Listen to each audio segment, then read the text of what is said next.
Actually ते हा म्हणजे नामसंकीर्तन आहे, पण आपण इथं सध्याच्या जे आपण जे उपदेशामृत मध्ये काय दिलंय ते आपण बघत आहे. प्रभूजी ऑप्शन द्या ना. ऑप्शन सांगितलं ना, नामसंकीर्तन, कृष्ण विज्ञान, शिक्षाष्टकम आणि वरचं कुठलंच नाही. प्रभूजींनी पण सांगितलं, शिक्षाष्टकम सांगितलं कृष्ण एका विज्ञान. ठिकाणी, एका कृष्ण विज्ञान. माताजीने सांगितलं, नगर संकीर्तन पण सांगितलं. कृष्ण विज्ञान. हा, तर कृष्ण विज्ञानच राहिलंय. तर ऍक्च्युली कृष्ण विज्ञान बरोबर उत्तर आहे. नगर संकीर्तन पण दिलंय, पण आपण आता सध्या जे प्रभुपादांनी दिलेले तात्पर्य आहे, त्याच्यामधून आपण वाचतोय. तर त्याच्यामध्ये कृष्ण विज्ञान हा महत्वाचा शब्द त्यांनी सांगितलेला आहे.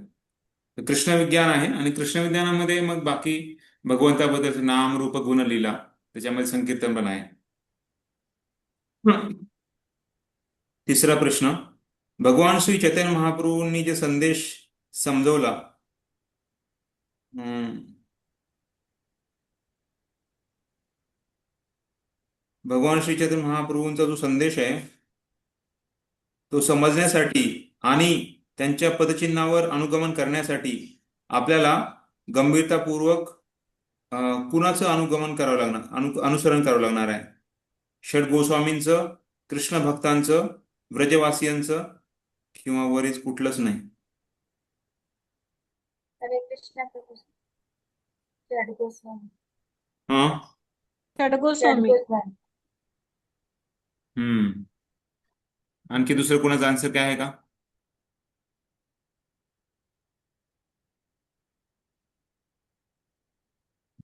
सगळे सगळे तेच म्हणतात. होय.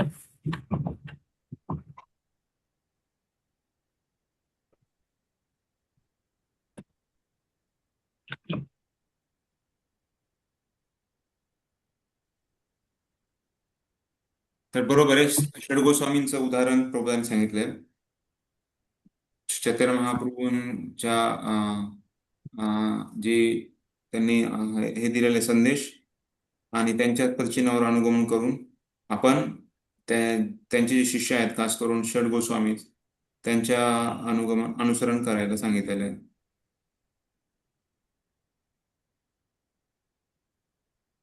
नंतरचा प्रश्न आहे,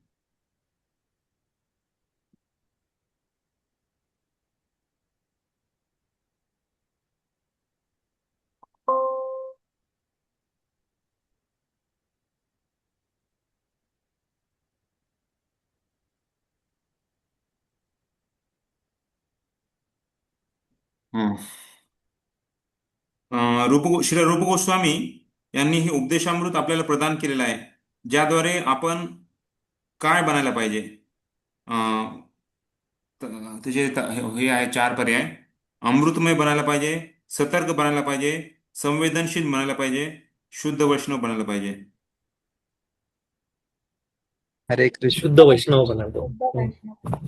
शुद्ध वैष्णव. हा. आणखी दुसरं कोणाला काही उत्तर सांगायचं आहे का?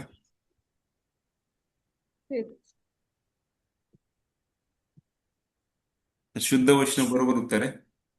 रूप गोस्वामींनी आपल्याला जे उपदेशामृत सांगितलंय, तर त्याद्वारे आपण शुद्ध भक्त बनायला पाहिजे. ते सगळं प्रस्तावनेमध्ये आपण बघत आहोत.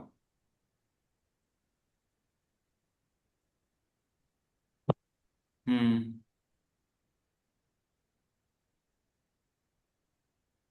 त्यानंतरचा प्रश्न,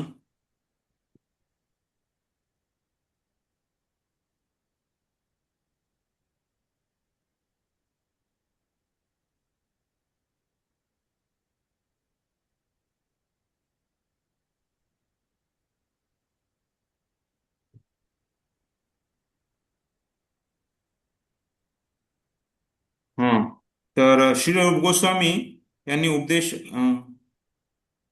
त्यांच्या उपदेशावर अनुगमन करताना आपल्याला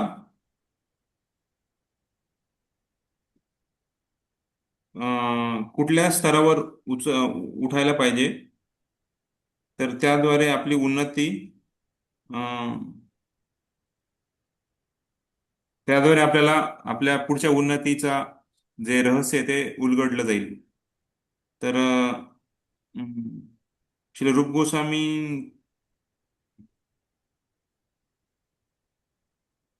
श्री रूप गोस्वामींच्या उपदेशावर अनुगमन करताना आपण कुठल्या पदावर उठलं पाहिजे, ज्याद्वारे आपल्याला पुढची उन्नतीच्या संबंधीचे रहस्य आपल्याला उलगडलं जाईल. एक्झॅक्ट मी वाचत नाही, पण मी अशाच म्हणजे ते प्रश्न जो बनवला त्याच्यावर मी हे करत आहे. तर आता सत्वगुण ह्याच्यामध्ये चार जे सांगितलेले, तर ते सत्वगुण, शुद्ध भक्ती, मानवता आणि वरचे सर्व आहे. सत्वगुण अच्छा. हा, तर सत्वगुण बरोबर उत्तर आहे. सत्वगुणांच्या द्वारे आपण जेव्हा उन्नती करतो, तर तेव्हा आपल्या बाकीचा जो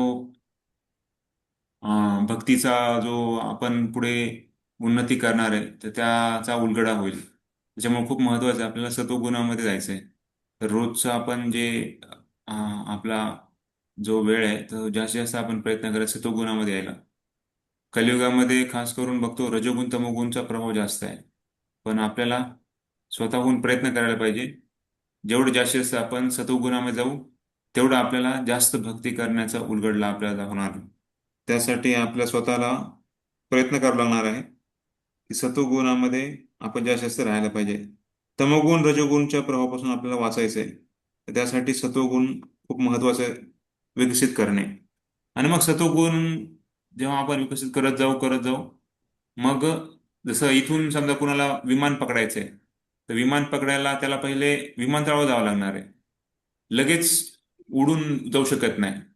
इथून विमानतळाला जाणं म्हणजे सत्वगुण पकडणं आहे. आणि जेव्हा विमान उडतं, तर ते शुद्ध सत्व आहे. तर शुद्ध सत्वाला डायरेक्ट आपण इथून विमानात बसू शकत नाही. इथून आपल्याला विमानतळाला जाणं म्हणजे सत्वगुण विकसित करणं आहे. आणि मग उडान घेणे म्हणजे शुद्ध सत्व आहे.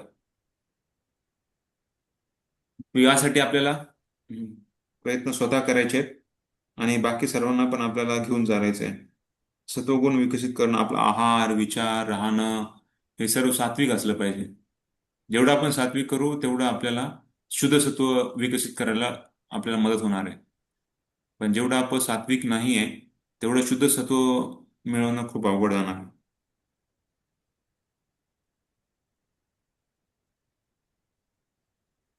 हम्म.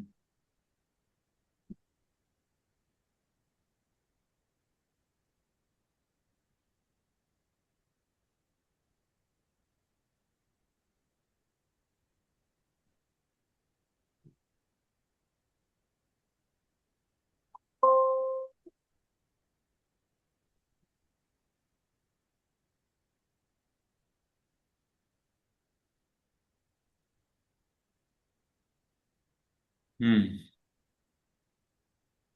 नंतरचा प्रश्न, कृष्ण भावनामृतची प्रगती जे अन्वय आहेत त्यांच्या कुठल्या गोष्टीवर निर्भर आहे? कृतज्ञता, भावना, मनोवृत्ती आणि क्षमता. हरे कृष्ण मनोवृत्ती हा. येस माताजी. मनोवृत्ती मनोवृत्ती बरोबर आहे का?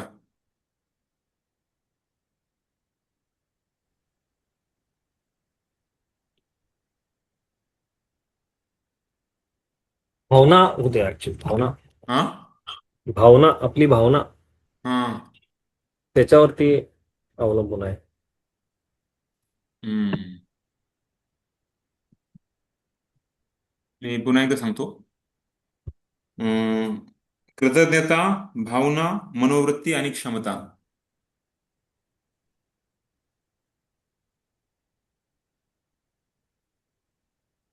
मनोवृत्ती प्रभूजी. हम्म. तर पुस्तक उघडाल का तुम्ही?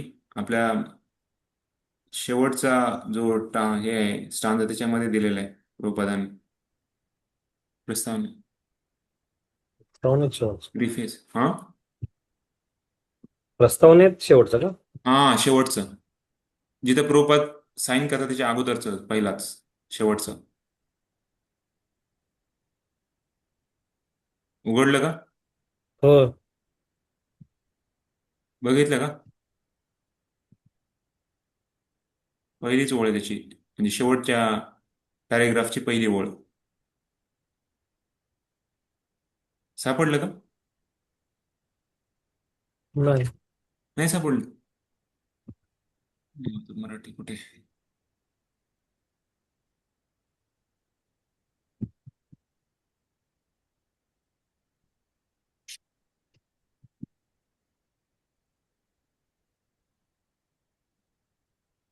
हरे कृष्ण कृष्ण कृष्ण हरे हरे, हरे राम राम राम हरे.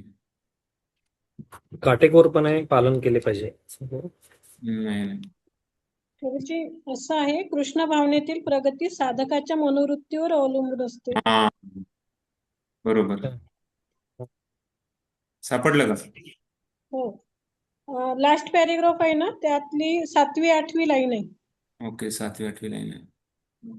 हा, कृष्ण भावनेतील प्रगती साधकाच्या मनोवृत्तीवर अवलंबून असते. हो. ठीक आहे. हम्म.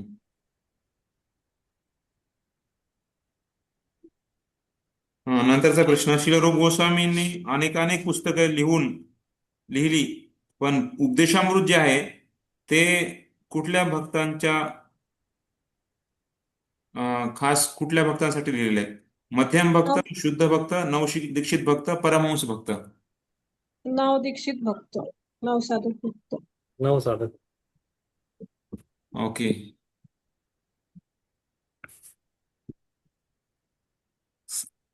कुठे लिहिले ते माहिती?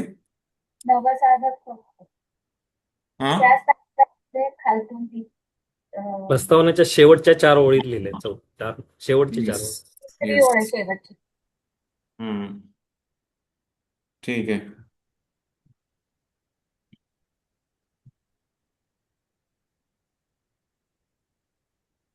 काय केलं, काय झालं? परीक्षेला हेच प्रश्न आहेत का काय? नाही नाही नाही, हे प्रश्न नाही. हे आमचे असेच आम्ही बनवलेले परीक्षेचे प्रश्न नाही विचारत आहे मी तुम्हाला.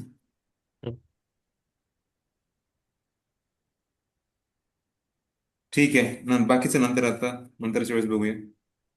हरे कृष्ण. तर आपण दुसरा श्लोक चालू केलेला आहे. तर प्रभूजी, हरे कृष्ण. प्रभूजी, मला एक ते विचारायचं होतं, ते रथ म्हणजे शरीर, 5 इंद्रिय म्हणजे काय प्रभूजी? 5 इंद्रिय. रथ शरीर होतं, रस्सी मन, मालक आत्मा, सारथी बुद्धी, आणि 5 जे इंद्रिय होतं त्याला कुठला शब्द होता? घोडे. 5 घोडे. 5 घोडे. Okay, thank you Prabhuji.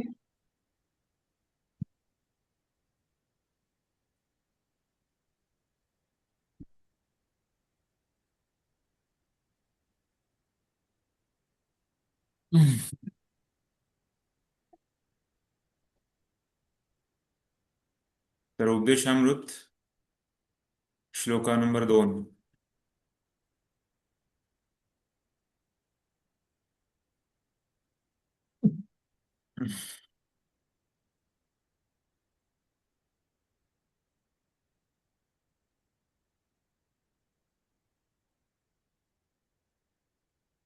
अत्याहार प्रयासश्च अत्याहार प्रयासश्च प्रजल्पो नियमाग्रह प्रजल्पो नियमाग्रह जनसंगश्च लौल्यं च जनसंगश्च लौल्यं च षड्भिर्भक्तिर्विनश्यति. षड्भिर्भक्तिर्विनश्यति. हा, भाषांतर. अनुवाद अनुवाद. वाचायचा प्रभूजी? Yes yes. हरे कृष्ण. जेव्हा मनुष्य खालील 6 क्रियांमध्ये अतिशय लिप्त होतो तेव्हा त्याची भक्तिमय सेवा नष्ट होते. ते 6 क्रिया कुठल्या आहेत ते सांगितले. आवश्यकतेपेक्षा अधिक खाणे किंवा आवश्यकतेपेक्षा अधिक धनसंग्रह करणे.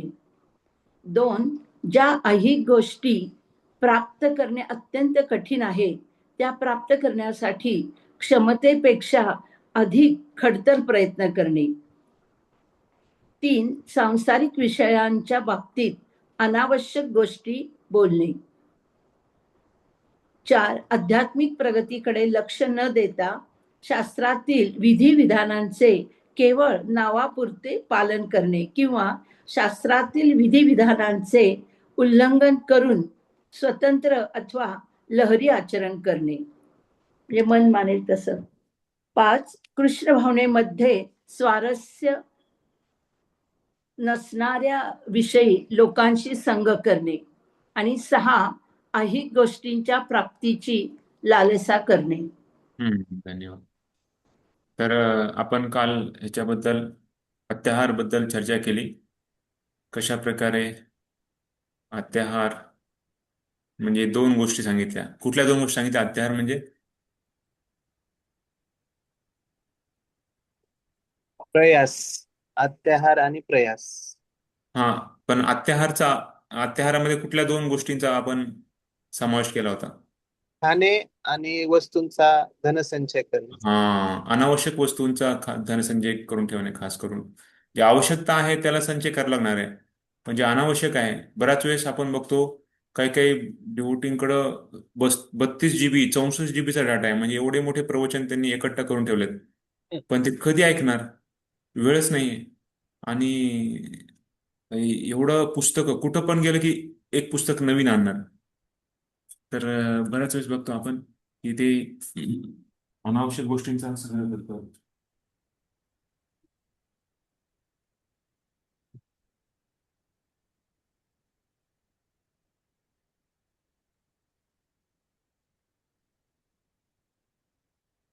तर त्यामुळं आपल्याला समजायचं आहे की, एक मिनिट.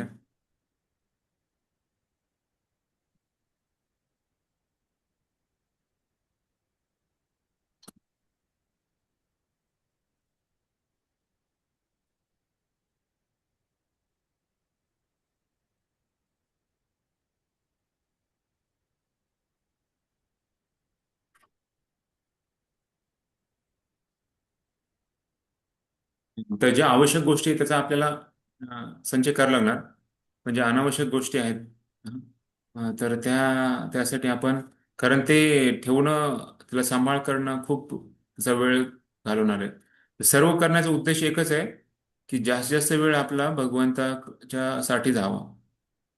आपल्याला बऱ्याच वेळेस लोक म्हणतात की आम्हाला वेळच मिळत नाही साधना करायला, वाचन करायला, अभ्यास करायला, प्रवचन ऐकायला वेळ नाहीये.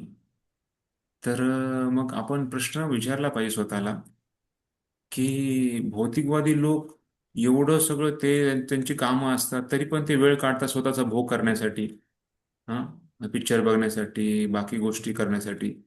मग भक्तीमध्ये येऊन पण जर आपण म्हणलं की नाही, वेळ मिळत नाहीये, तर मग आपण कुठं आपला वेळ जातोय हे आपल्याला विचार करावा लागणार आहे. तर त्यासाठी जेवढा आपण अत्याहार करतो, आणि अत्याहार करायचं म्हणलं की प्रयास येणारच. कारण ज्या गोष्टी आपल्या नव्हत्या, जसं मी काल सांगितलं, जे बऱ्याच वेळेस लोक प्रयास प्रयास का करतात?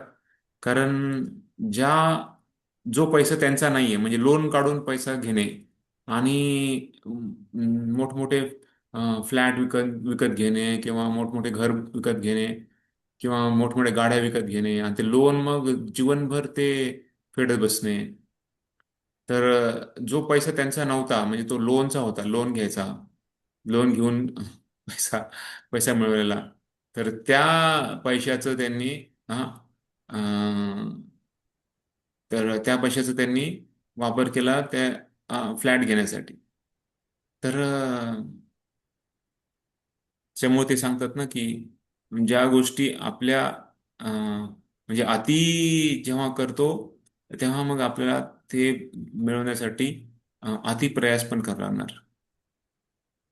तर तर हे समजणं महत्वाचं आहे. ऍक्च्युली खरं बघितलं तर भगवंतानी सगळ्यांसाठी पुरवठा केलेला आहे. जसं काल मी तेच म्हणत होतो की प्राणी कधीच जॉब करत नाही, प्राणी कधीच त्यांनी ट्युशन नाही लावली किंवा शाळा नाही शिकली, डिग्री नाही मिळवली, तरी पण त्यांना जेवायला भगवंतांनी अरेंजमेंट केलेली आहे. मग आपण एवढं राब राब कष्ट करतो, लहानपणापासून डिग्र्या मिळवतो, बऱ्याच वेळेस ते डिग्री मिळून पण लोकांना जॉब मिळतो पण लगेच जातो पण, किंवा मिळत नाही, कितीतरी कष्ट करावे लागतात. तर तर म्हणजे प्राण्यांना खायला भगवंताने दिलं बिना डिग्रीचं, तर म्हणजे आपलं जे आपल्याला पुरवठा करणारा भगवंतच आहे, हा कुणी व्यक्ती नाहीये. तर हे समजणं महत्वाचं आहे. आणि मग बाकी शेवटी, कारण आपण आहोत इथं आता आहेत तर कुणाच्या तरी संपर्कात आहे, तर शेवटी मग ते करतं. पण खरं बघितलं तर सगळ्यांचे पालन, सगळ्यांचे रक्षण करणारे भगवंतच आहे. तर हे भक्तीमध्ये आपल्याला शिकवलं जातं. तर तर काल पण आपण बघितलं की फक्त पैसा कमवणे हाच जीवनाचा उद्देश नाहीये. जीवनामध्ये आपल्याला, जसं एखाद्या ट्रेनमध्ये कुणी चाललंय आणि ट्रेनमध्ये तो बघतो, अरे ही खिडकी आहे, त्या खिडकीला आपण काहीतरी चांगलं मोठं वेल्वेटचं कापड लावूया. इथं फॅन नाहीये, फॅन लावूया आपण, 2 फॅन चांगले. पुन्हा इथं आणखी असं डेकोरेशन करूया. आणि तोपर्यंत त्याचं स्टेशन येते. मग स्टेशनला त्याला उतरून जावं लागणार आहे. म्हणजे जेवढं त्यांनी ते विचार केला, एवढा प्लॅन केला, पण आता जेव्हा करायची वेळ आली किंवा त्याला करत चालू केले तर लगेच त्याला उतरावं लागलं. तर तसंच आहे आपल्या आपल्या जीवनामध्ये. आपण खूप गोष्टी प्लॅन करतो, पण ऍक्च्युली आपलं आहोत ते आपल्या थोड्या वेळासाठी. बाकी गोष्टीमध्ये आपण खास करून शारीरिक गोष्टी संदर्भात याचं उदाहरण दिलेलं आहे. तर जेवढं आवश्यक आहे तेवढं आपण करायचं आहे. पण त्याच्यामध्ये जर आपण गुरफटलो तर मग आपला जो महत्वाचा वेळ आहे तो निघून जाणार आहे. तर त्यासाठी आपल्याला हे काटेकोरपणे हे पालन करणं महत्वाचं आहे.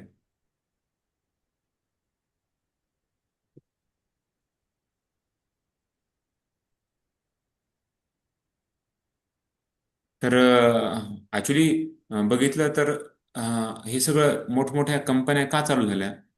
कारण जसं जसं आपण बघतो, रोज गावातून भाजीपाला आणला जातो. मग भाजीपाला आणायला गाड्या लागतात. मग गाड्या कशा येणार? तर मग मोठमोठे कंपन्या चालू झाल्या. मग कंपन्या, टायरच्या कंपन्या, स्टीलच्या कंपन्या, आणि त्या सगळ्या कंपन्यातून मग हे सगळं पार्ट निर्माण झाले. मग त्या पार्टचे मग गाड्या बनल्या. मग त्या गाड्यांचं वाहतुकीसाठी आता त्याचं हे केलं जाते. पुन्हा मोठमोठ्या एरोप्लेन हे सगळं का केलं? कारण एकमेकाचं हे, ज्या वस्तू एकमेकाला पाठवण्यासाठी किंवा लोकांचं हे करण्यासाठी. पण जर बघितलं तर पहिले लोक बिना ह्याचं पण जगत होते आणि उलट जास्त सुखी होते. तर आपण जी ॲडव्हान्समेंट, जी आपण प्रगती केली म्हणतो, तर त्याच्यामध्ये बघितलं तर ॲक्च्युली लोकांचं जे जे शांती समाधानाचं जे प्रपोर्शन आहे, जे बघितलं तर त्याचं तुलना केली तर पहिले लोक जास्त समाधान आणि जास्त आनंदी होते. आता एवढं असून पण लोकांचं आत्महत्याचं प्रमाण, वाईट गोष्ट व्यसनाचं प्रमाण हे वाढत चाललेलं आहे. तर हे सर्व आलं कशामुळं? कारण आपण निसर्गाच्या विरुद्ध आपण जाण्याचा प्रयत्न केला. पहिल्यांदा 75 पेक्षा अधिक टक्के लोक ग्रामीण भागात राहायचे. आता 45 पेक्षा पण कमी टक्के लोक ग्रामीण भागात आहेत. कारण सगळे शहराच्या ठिकाणी आले. जसं आज सांगितलंय, मुंबईची जी लोकसंख्या आहे 10 पटीनं जास्त आहे. म्हणजे समजा 2 करोड असायला पाहिजे, तरी ती 20 करोड आहे अशी. असं एवढी संख्या आहे. मग या लोकसंख्येचा आपण बघतो ना, एवढे छोट्याशा जागेत लोक राहतात, बापरे, मुंबईसारख्या ठिकाणी. ग्रामीण भागात आपल्याला एकदम मोठं घर असते, मोठं जमीन असते. पण जेवढं आपण जास्त मोठमोठ्या शहरात जाऊ, लोक एकदम छोट्याशा, एकदम बॉक्स सारखं राहतात. आणि तिथंच सगळं, मग तिथं एक पडदा लावायचा, छोटीशी जागा स्वयंपाकघरासाठी, आणि छोटी जागा बाथरूम, बेडरूमसाठी, आणि छोटीशी आपल्या बैठकीसाठी, अशा. तर असे जीवन लोक जगतात. तर का? कारण सगळेच जण मग शहराकडे यायला लागले. सगळ्यांना वाटलं की ते. तर एकदा मेनका गांधीनं राधानंद महाराजांना प्रश्न विचारला की, स्वामीजी, तुम्ही काय करताय या जे वातावरण अशुद्ध व्हायला लागलंय, त्या वातावरण शुद्ध करण्यासाठी तुम्ही काय करताय? तर महाराजांनी सांगितलं, आम्ही लोकांच्या आंतरिक स्वच्छतेचा प्रयत्न करतोय. जेव्हा हृदय स्वच्छ होतं, हृदयामधले जे अनर्थ आहेत, 6 षड्रिपू आहेत, 6 अनर्थ आहेत, काम, क्रोध, लोभ, मोह, मद, मत्सर. तर हे अनर्थाला शुद्ध करण्यासाठी या आध्यात्मिक ज्ञानाचा आम्ही प्रचार करतोय. आणि हे जेव्हा शुद्ध होईल आतलं हृदय, मग स्वाभाविकताच ते बाहेरचं जे स्वच्छता आहे ते ठेवणार. आतून स्वच्छ असेल तर ऑटोमॅटिक त्यांना बाहेर स्वच्छता ठेवायची इच्छा होणार. पण आपण किती स्वच्छतेची मोहीम टाकली, वेगवेगळ्या योजना बनवल्या, पण जोपर्यंत लोकांचं हृदय आतून स्वच्छ नाहीये तोपर्यंत स्वच्छ असलेल्या सगळ्या गोष्टी घाणच होणार, कारण हृदय अशुद्ध आहे. तर त्यासाठी हे ह्या वेगांना दमन करणे आणि आपल्या स्वतःला आपल्याला हे शिकवून घेणं महत्वाचं आहे. अं, युधिष्ठिर महाराजांच्या वेळेस बघितलं तर तेव्हा त्यांच्या राज्यामध्ये एवढे लोक खुश होते. आणि एवढंच नाही तर ते म्हणजे समुद्रामध्ये पण एवढे नवरत्न निघायचे. आणि ते पूर्ण गायींचे जे स्थान आहे ते एकदम पा आपल्या दुधानं भरले असायचे. जिथं ओतप्रोत सगळीकडे जायचं तर ते तिकडे चिखल असायचा दुधाचा. असं खूप सुंदर वर्णन पहिल्या स्कंदामध्ये आपल्याला बघायला मिळतं. युधिष्ठिर महाराजांच्या काळातला जो वेळ होता, म्हणजे त्यांच्या अध्यक्षतेखाली जी वेळ होती तेव्हा कशी लोक राहायची. तर ही अ, ह्याला सांगितलंय कशा प्रकारे आपल्या म्हणजे आपली संस्कृतीमध्ये लोक कसे राहायचे. तर त्याच्यामध्ये सांगितलंय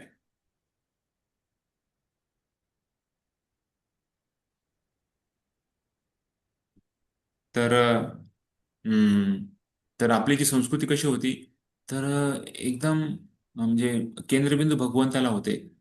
आणि जे ब्राह्मण लोक होते हे शिक्षक होते. ज्या गायी होत्या, गायींचं सगळं संरक्षण करणे, गायींचं दूध पिणे आणि देवी देवतांना आदर सन्मान देणे. कारण त्यांच्याकडून सगळं आपल्याला सूर्यप्रकाश, चंद्रप्रकाश, सर्व पाणी हे सर्व देवी देवतांकडून मिळतंय. आणि लोक एकदम काटेकोरपणे नियमांचं पालन करायचे. आणि नेहमी कुठल्याही स्थितीमध्ये ते भगवंताकडं आकर्षण असायचं. कारण भगवंत केंद्र बसायचे. कुठलेही चांगलं झालं वाईट झालं की भगवंतांना ते नेहमी स्मरणात ठेवायचे. आणि त्यामुळे मग एवढं सगळं असल्यामुळे ते सात्विक राहायचे लोक, सत्वगुणामध्ये राहायचे. तर हा महत्वाचा मुद्दा इथे सांगितला आहे. नाहीतर मग आपण खालच्या स्तराच्या शरीर आपल्याला घ्यावं लागणार. तर हम्म,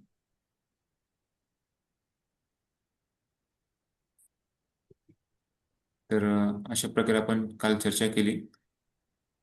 तर आपल्या प्रत्येकाचा जो गुणधर्म आहे, स्वभाव आहे, तर तो आत्म्याचा स्वभाव आहे. आणि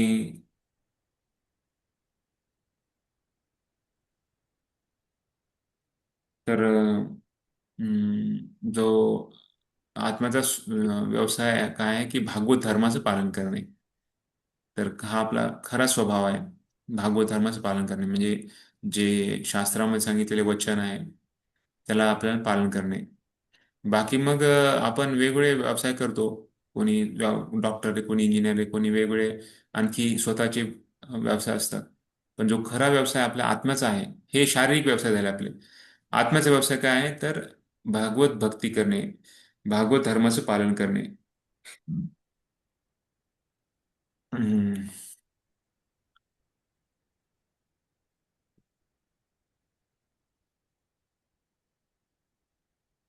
ठीक आहे. तर हे अत्याहार आणि प्रयास तर या दोन गोष्टींचा आपण चर्चा केली काल. आज आपण आता प्रजल्प आणि नियमाग्रह त्याच्यावर आज चर्चा करणार आहोत. तर उपदेशामृतमध्ये जे श्री प्रभुपादांनी सांगितलेले तर ते पहिले आपण वाचणार आहे. तर प्रभूजी वाचन करायचं आहे. हरे कृष्ण.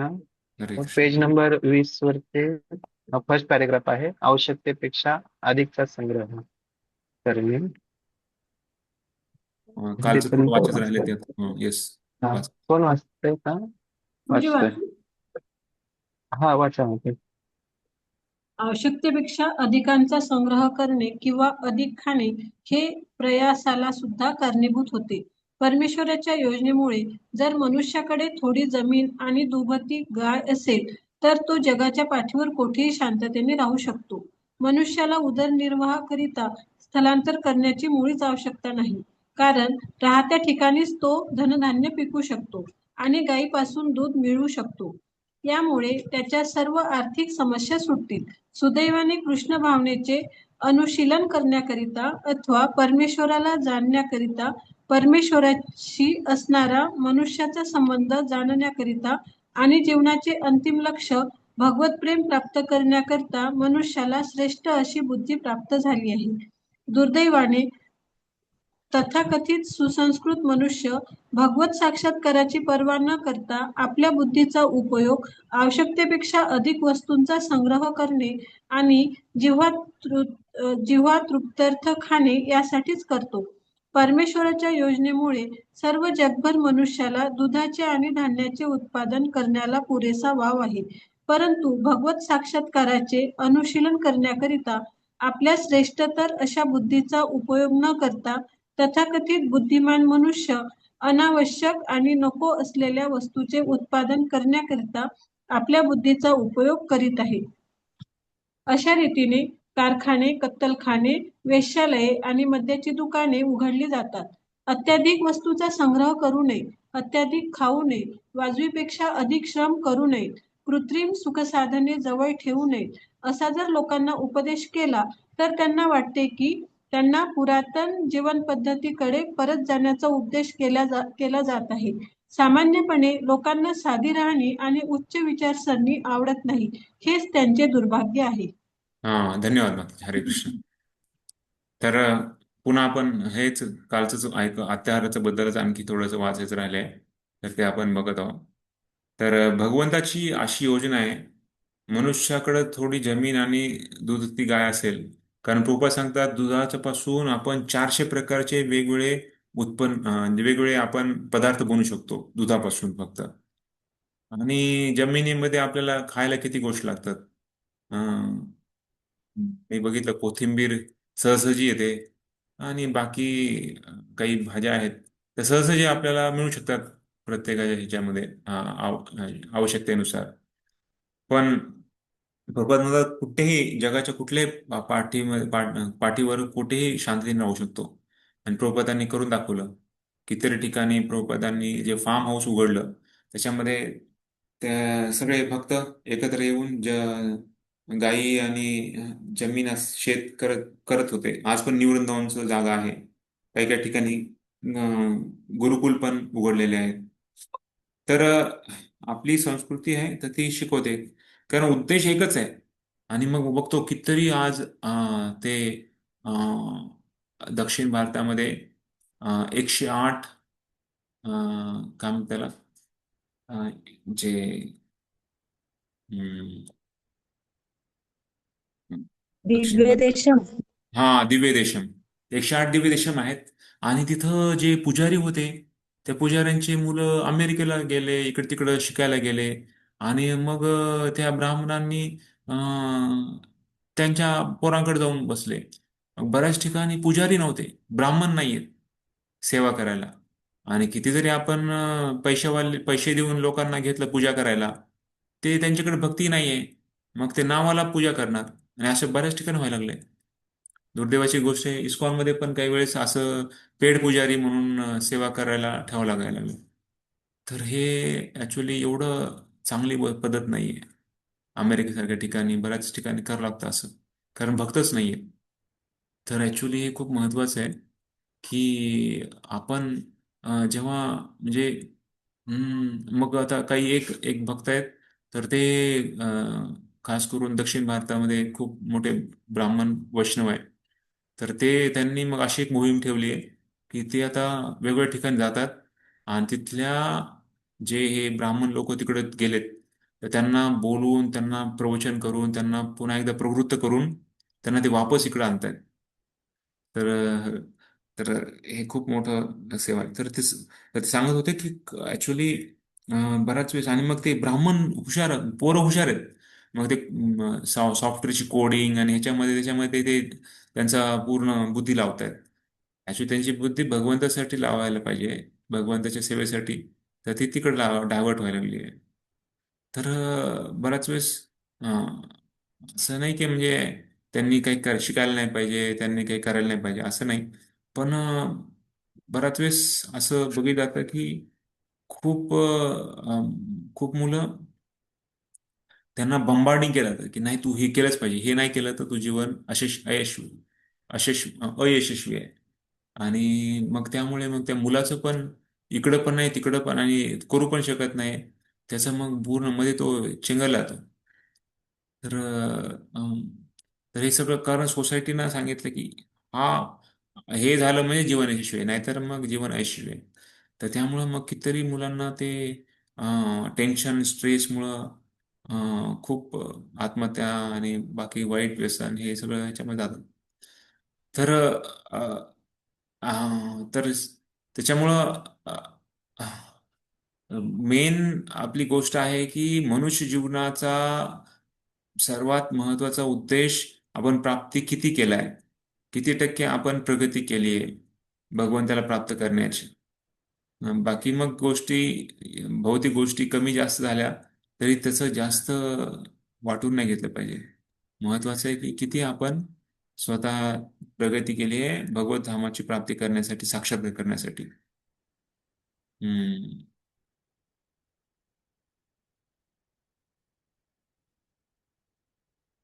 तर इथे प्रोपाद लिहित आहेत की हम्म, हा.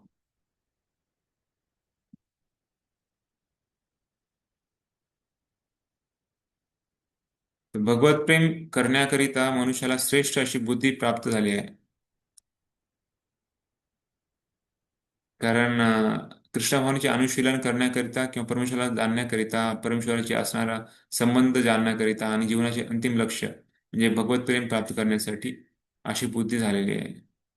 पण साक्षात्कार न करता बुद्धीचा उपयोग अधिक वस्तूंचा संग्रह करणे आणि जीवा तृप्त्यर्थ खाणे यासाठीच केला.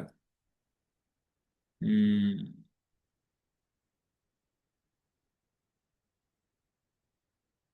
तर कुणाला जर म्हणलं की तुम्ही गोशाळा करा, गोपालन करा, तर नको वाटतं लोकांना. तर कारण ते खूप त्यांची हे काळजी घेणे, गायींची काळजी घेणे म्हणजे थोडंसं त्याला तपस्या आहे. पण ती तपस्या नको वाटते. मग सहजासहजी काहीच नाही ॲक्च्युली. आम्ही पण जॉब करायचो तर कमीत कमी 9 ते 10 तास जॉब करावा लागायचा, आणि जायला यायला अर्धा अर्धा तास म्हणजे 1 तास, 10 ते 11 तास अशीच जायची. आणि आता तर खूप वाढलंय, कारण कधी पण कुणाचा जॉब जाऊ शकतो, आणि त्यामुळे काय काय नको ते करावं लागतं या लोकांना. तर अशी स्थिती आहे. तर काही काही भक्त साधा जॉब घेतात, जसं ट्युशनचा जॉब आहे. तर दुसऱ्यावर अवलंबून नाही राहायचं, किंवा दुसरं म्हणजे जे हम्म, दुसऱ्यांना, जसं कोणी अमेरिकेसाठी जॉब करत आहे म्हणजे अमेरिकेमधले लोक किती शुद्ध आहेत, तर त्या व्यक्तीसाठी आपण करतोय म्हणजे त्यांना पण आपण मदत करतोय असं आहे. एक तरी एका दृष्टीने बघितलं तर. तर ते जे पाप कर्म करत आहेत त्यांची आपण सेवा करत आहे. तर इथं पूर्वतले कारखाने, कत्तलखाने, वेश्यालय, मद्याची दुकानं उघडली जातात. तर ऍक्च्युली लोकांकडे पैसा असेल ना, तर पैसा योग्य मार्गाने नाही वापरला तर तो याच मार्गाने लोक वापरणार. कारण तो अत्याधिक पैसा आहे, म्हणजे आवश्यकतेपेक्षा जास्त पैसा त्यांना मिळालाय. धान्य जास्त पिकल्या गेलं आणि तोटा झाला नाही, जास्त नफा झाला, तर पैसा आला. तर जास्त पैसा जेव्हा येतो तेव्हा लोक या बाकी गोष्टीकडे त्याचा वापर करतात. पण ऍटलिस्ट जेव्हा भक्तीमध्ये येतो तेव्हा आपल्याला कळतं ऍक्च्युली कुठल्याही गोष्टीचा कसा वापर करायचा. तर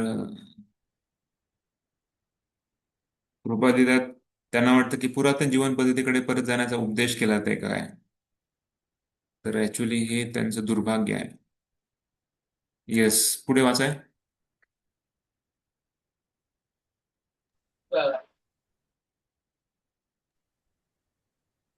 हरे कृष्ण. वैष्णव मनुष्य जीवन भगवत साक्षात्कार करून घेण्यासाठी आहे आणि याच उद्देशाने मनुष्याला श्रेष्ठतर अशी बुद्धी प्रदान करण्यात आली आहे. ज्या लोकांना विश्वास आहे की ही उच्च बुद्धी उच्चतर जीवनावस्थेची प्राप्ती करण्यासाठी आहे, त्यांनी वेदांतील उपदेशांचे पालन केले पाहिजे. श्रेष्ठ अधिकारी व्यक्तीकडून असे उपदेश ग्रहण करून मनुष्य परिपूर्ण ज्ञानामध्ये स्थित होऊ शकतो आणि जीवन सार्थक करू शकतो. पुढचा पॅरेग्राफ वाचायचा. हा येस प्रभू. श्रीमद भागवतमध्ये पहिल्या स्कंदातील दुसऱ्या अध्यायातील 9व्या श्लोकामध्ये श्रीसुत गोस्वामी वास्तविक मानवी धर्माचे निरूपण पुढील प्रमाणे करतात. धर्मस्य हि अपवर्गस्य नार्थो अर्थायोपकल्पते नार्थस्य धर्मैकान्तस्य कामो लाभाय हि स्मृतः. सर्व स्वधर्म हे निश्चितच अंतिम मोक्ष प्राप्तीकरिता आहेत. मनुष्याने स्वधर्माचे आचरण हे भौतिक लाभासाठी मुळीच करू नये. या व्यतिरिक्त जो मनुष्य अंतिम स्वधर्म आचरणात संलग्न झाला आहे त्याने भौतिक लाभाचा उपयोग इंद्रिय तृप्तीकरिता कधीही करू नये. मानवी संस्कृतीचा पाया म्हणजे शास्त्रानुसार स्वधर्माचरण करणे हा होय. श्रेष्ठतर अशा मानवी बुद्धीला मूलभूत धर्म काय आहे हे जाणण्यासाठी प्रशिक्षण दिले पाहिजे. मानवी समाजामध्ये हिंदू, ख्रिश्चन, हिब्रू, मुस्लिम, बौद्ध इत्यादी विशिष्ट नावाने ओळखल्या जाणाऱ्या विविध प्रकारच्या धार्मिक संकल्पना रूढ आहेत. कारण धर्माविना मानव समाज हा पशुवतच आहे. वर दुसरे सांगितल्याप्रमाणे हा दुसरे कोणी भक्त वाचतो.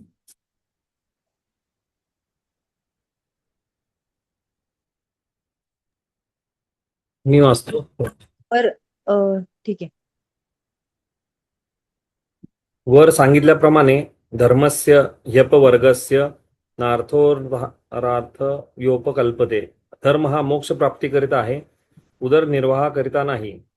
केवळ काही वेळा भौतिक प्रगतीचे लक्ष्य ठेवून मानव समाज तथाकथित धर्माची स्थापना करतो, परंतु वास्तविक धर्माचा तो उद्देश नव्हे. धर्म म्हणजे भगवंतांचे नियम होत, कारण या नियमांचे योग्य रीतीने पालन केल्यास मनुष्याची भौतिक जंजाळातून मुक्तता होऊ शकते. धर्माचा हाच वास्तविक उद्देश आहे. दुर्दैवाने लोक अत्याहार किंवा ऐश्वर्य प्राप्ती करण्याच्या अत्याधिक अभिलाषेमुळे धर्माचा स्वीकार करतात. तथापि वास्तविक धर्म लोकांना उपदेश देतो की लोकांनी कृष्ण भावनेचे अनुशीलन करीत असताना जीवनावश्यक गोष्टी प्राप्त करण्यातच समाधान मानावे. आपल्याला आर्थिक विकासाची जरी आवश्यकता असली तरी वास्तविक धर्म भौतिक जीवनाच्या केवळ अनिवार्य गरजाच पुरविण्याची मोकळीक देतो. जीवस्य तत्व जिज्ञासा. परमसत्याविषयी जिज्ञासा करणे हा जीवनाचा वास्तविक उद्देश आहे. आपला प्रयास जर परमसत्याविषयी जिज्ञासा करण्यासाठी नसेल तर कृत्रिम गरजा भागविण्याकरिताच आपण अधिकाधिक प्रयास करीत राहू. आध्यात्मिक साधकाने सांसारिक प्रयास टाळले पाहिजेत. हा तर आतापर्यंत प्रभुपादांनी जीवस्य तत्व जिज्ञासा, परमसत्याविषयी जिज्ञासा करणे हा जीवनाचा वास्तविक उद्देश आहे. आपला प्रयास जर परमसत्याविषयी जिज्ञासा करण्यासाठी नसेल तर कृत्रिम गरजा भागवण्याकरिता आपण अधिकाधिक प्रयास करत राहू. तर जर आपण तत्व आपली जी जिज्ञासा आहे, लोकांना जिज्ञासा करणं हे स्वाभाविक आहे, पण ती जिज्ञासा कशासाठी आहे तर ते महत्वाचं आहे समजणं. तर ते जिज्ञासा जर भगवत प्राप्तीसाठी नसेल, भगवंताविषयी नसेल तर ते बंधनाचं कारण आपल्याला ठरणार आहे. त्यामुळं जिज्ञासा असली पाहिजे, कशा प्रकारे आपण या भौतिक जगातून वरी उठू, भगवत धामाची प्राप्ती करू. तर ती जिज्ञासा आपले ठेवणं महत्वाचं आहे. त्यानंतर आता प्रभुपाद प्रकल्पाबद्दल आता सांगणार, जो आजचा आपला विषय आहे. हा वाचा प्रभू.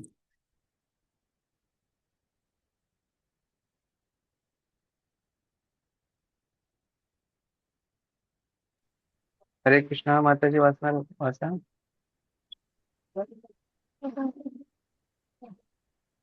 हरे कृष्ण. हा वाचा. वाचू. हो. आणखी एक अडथळा म्हणजे प्रजल अर्थात अनावश्यक बडबड होय. जेव्हा आपण काही मित्रांना भेटतो तेव्हा डराव करणाऱ्या बेडकाप्रमाणे लागलीच आपण अनावश्यक बडबड सुरू करतो आपल्याला जर बोलावयाचेच असेल तर आपण कृष्ण भावना आंदोलनासंबंधी बोलावे.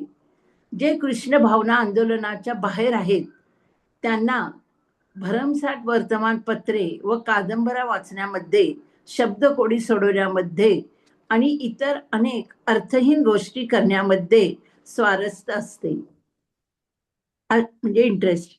अशा रीतीने लोक आपला बहुमूल्य वेळ आणि शक्ती केवळ व्यर्थ दवडतात.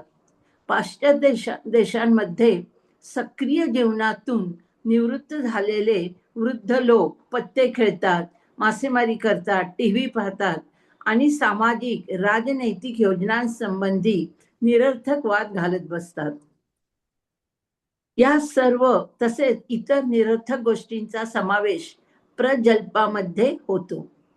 कृष्ण भावनेमध्ये आस्था असणाऱ्या बुद्धिमान व्यक्तींनी अशा गोष्टींमध्ये कधीही भाग घेऊ नये. हरे धन्यवाद. कृष्ण. हरे कृष्ण. हरे कृष्ण.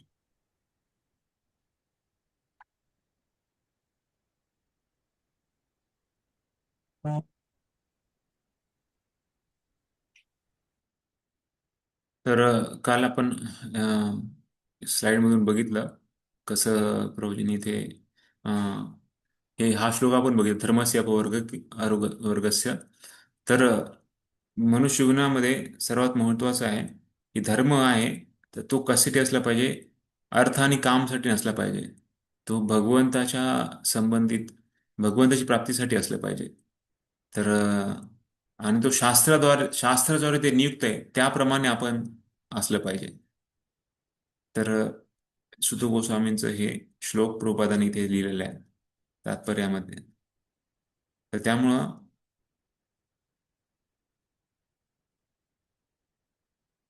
हम्म तर तर जे मनुष्य जीवन आणि प्राण्यांमध्ये काय फरक आहे, धर्म आपल्याला कळतोय. धर्म काय आहे हे आपल्याला मनुष्य जीवनामध्ये कळतं. तर आहार निद्रा भयमैथुनं च सामान्य एतात् पशुभिः समाना धर्मो हि तेषाम् अधिको विशेषो धर्मेण हि न पशुभिः समान. आहार निद्रा भयमैथुनं च सामान्य पशुभिः नराणां. जर या चार गोष्टी सगळ्यामध्ये आहेत, कॉमन आहेत, म्हणजे दोन्ही याच्यामध्ये आहे, आहार निद्रा भय आणि मैथुन. ह्या महाभारतचा श्लोक आहे. सामान्य येतात पशुभी नराना, पशुमध्ये पण आहे, नरामध्ये माणसामध्ये पण आहे. धर्मो हि तेषाम अधिको विशेषो. हा, मनुष्य जीवनामध्ये आपला धर्म कळू शकतो. हे आपल्यामध्ये सर्वात मोठं आपल्याला देण आहे भगवंताचं. धर्मेने ही ना पशुभी समान. आणि जर आपण या धर्माला पालन नाही केलं, धर्म जाणून घ्यायचा प्रयत्न नाही केला, जीवनामध्ये उतरलं नाही, तर मग प्राण्यामध्ये आणि माणसामध्ये काही फरक राहिला नाही, मग द्विपाद पशु म्हटलेले आहे. तर त्याच्यामुळं धर्म जाणण्यासाठी आपण प्रयत्न आहे. एवढी मोठी बुद्धी देण्याचा उद्देश काय आहे मनुष्य जीवनामध्ये, तर जेणेकरून आपण धर्माचं ज्ञान आपल्याला मिळेल. धर्म धर्माचा महत्त्वाचा उद्देश काय आहे की भगवंताच्या नियमांना जाणणे आणि आपला अंतिम गती प्राप्त करण्यासाठी प्रयत्न करणे. तर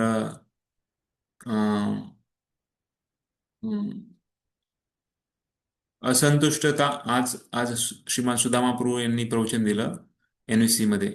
तर त्यांनी आजचा टॉपिक ठेवला होता, जीवाची जी जीवची जर्नी आहे, म्हणजे जो प्रवास आहे, जीवाचा प्रवास असंतुष्टीपासून पूर्ण संतुष्टीपर्यंत.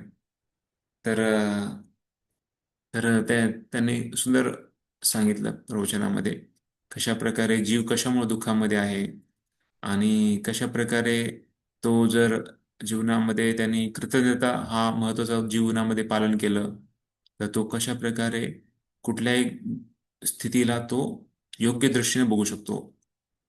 तर इथे पण सांगितलं धर्माचा उद्देश काय आहे की भगवंताच्या नियमांचं जाणणे आणि जीवनाचा उद्देश प्राप्ती करण्यासाठी प्रयत्न करणे. तर मनुष्य जीवनामध्ये पण आपल्याला जिज्ञासा करायची आहे, म्हणजे विचार विमर्श करायचा आहे आपण प्रश्न करायचे आहेत. पण ते प्रश्न कशासाठी असले पाहिजे की आपण या जन्ममृत्यू चक्रातून सुटून भगवत धामात किंवा उच्च गती प्राप्त करण्यासाठी असले पाहिजे. पण जर आपण ही तत्वजिज्ञासा नाही केली, तत्वजिज्ञासा नाही केली, मी कोण, आमचा उद्देश काय आहे, इथे सांगितलंय मी कशामुळे मला दुःख आहेत आणि या जन्मानंतर मी कुठे जाणार, अशा प्रकारची ही जिज्ञासा जर नाही केली तर मग आपण अधोगतीला प्राप्त होणार, अधमगतीला प्राप्त होणार, म्हणजे खालच्या खालच्या जन्माला आपण प्राप्त होणार. तर त्यासाठी मनुष्य जीवनामध्ये ही तत्वजिज्ञासा महत्वाची आहे. जीवस्य तत्वजिज्ञासा. हम्म. आणि धर्माचा उद्देश आहे अं, जे आवश्यक गरजा आहेत ते ते फक्त त्या पूर्तीसाठी प्रयत्न करणे आणि आपली कृष्ण भावनांवरचा विकास करणे. पण भौतिक गोष्टीचे प्रगतीसाठी त्याला न वापरणे. तर इथे प्रभुपाद लिहितात पुन्हा एकदा, अत्याहार असल्यामुळे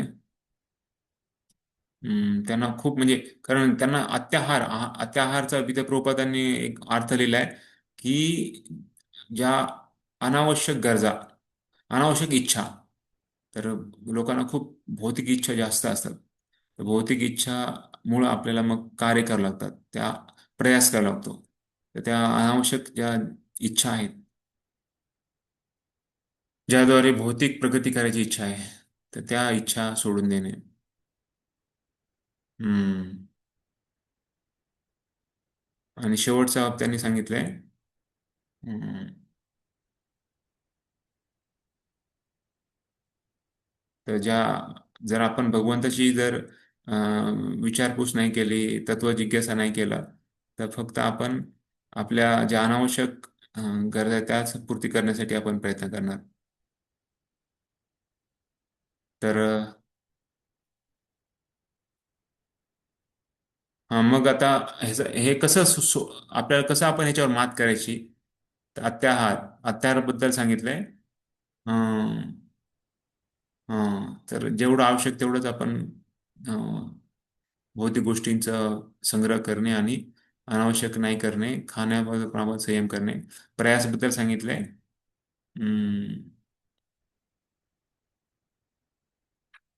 भक्तीसाठी जे प्रतिकूल आहे त्याला आपण बाधक आहे ते आपण न करणे. कारण सांगितलं ना, जास्त प्रयास केल्यानं आपल्याला वेळ मिळत नाही, मग भक्तीसाठी पण वेळ नाहीये. तर त्यासाठी त्यांनी श्लोक नंबर सांगितलेला आहे. हा 4थ्या स्कंदामधला 31वा अध्याय आहे आणि 19वा श्लोक आहे. तर 4था स्कंद 31वा अध्याय आणि 19वा श्लोक.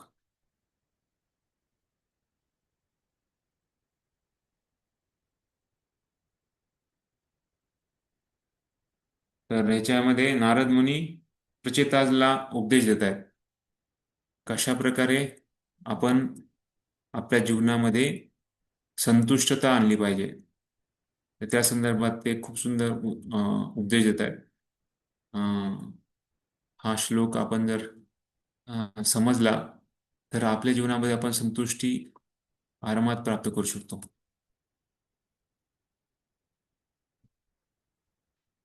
हम्म.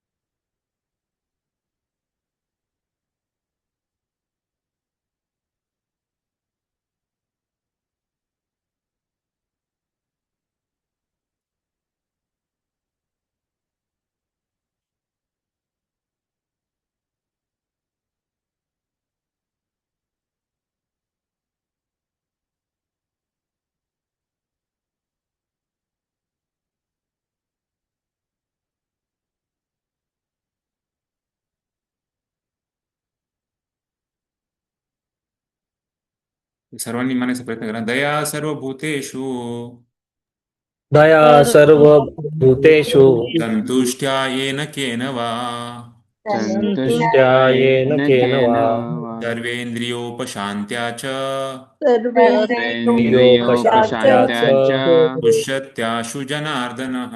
तुष्यत्याशु जनार्दन. त्याच्यामध्ये ते सांगतायत, नारदमुनी सांगतायत प्रचेतांना, दया दया सर्वात मोठा गुण आहे. तर सर्व जीवात्माप्रती दया दाखवणे, सर्व भूतेषु म्हणजे सर्व भूतांप्रती, म्हणजे भूत म्हणजे सर्व जीव, सर्व जीवांप्रती दया दाखवणे. संतुष्ट्या येन केनवा, कशा ना कशा प्रकारे आपण जीवनामध्ये संतुष्टी मानणे. सर्व इंद्रियोपशांत्याच, जेव्हा सर्व इंद्रियांना आपण संयम करतो इंद्रिय भोग करण्याच्या पासून, सर्व इंद्रियोपशांत्याच तुष्यत्याशु जनार्दन, या सर्व गोष्टी जर आपण केल्या तर जनार्दन जे साक्षात भगवंत आहेत, तर जे लोकांचे सर्व प्राणी मात्राचे जे भगवान आहेत जनार्दन, तर भगवान आहेत सर्व जनांचे अर्दन म्हणजे भगवान, तर त्यांना आपण तुष्यत्याशु खूप लवकर आपण त्यांना खुश करू शकतो.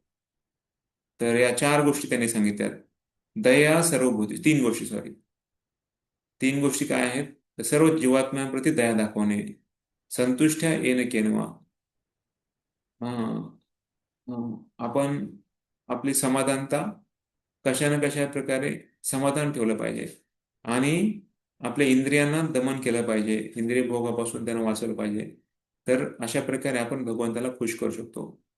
इथे प्रभुपाद खूप सुंदर लिहितात तात्पर्यामध्ये पण.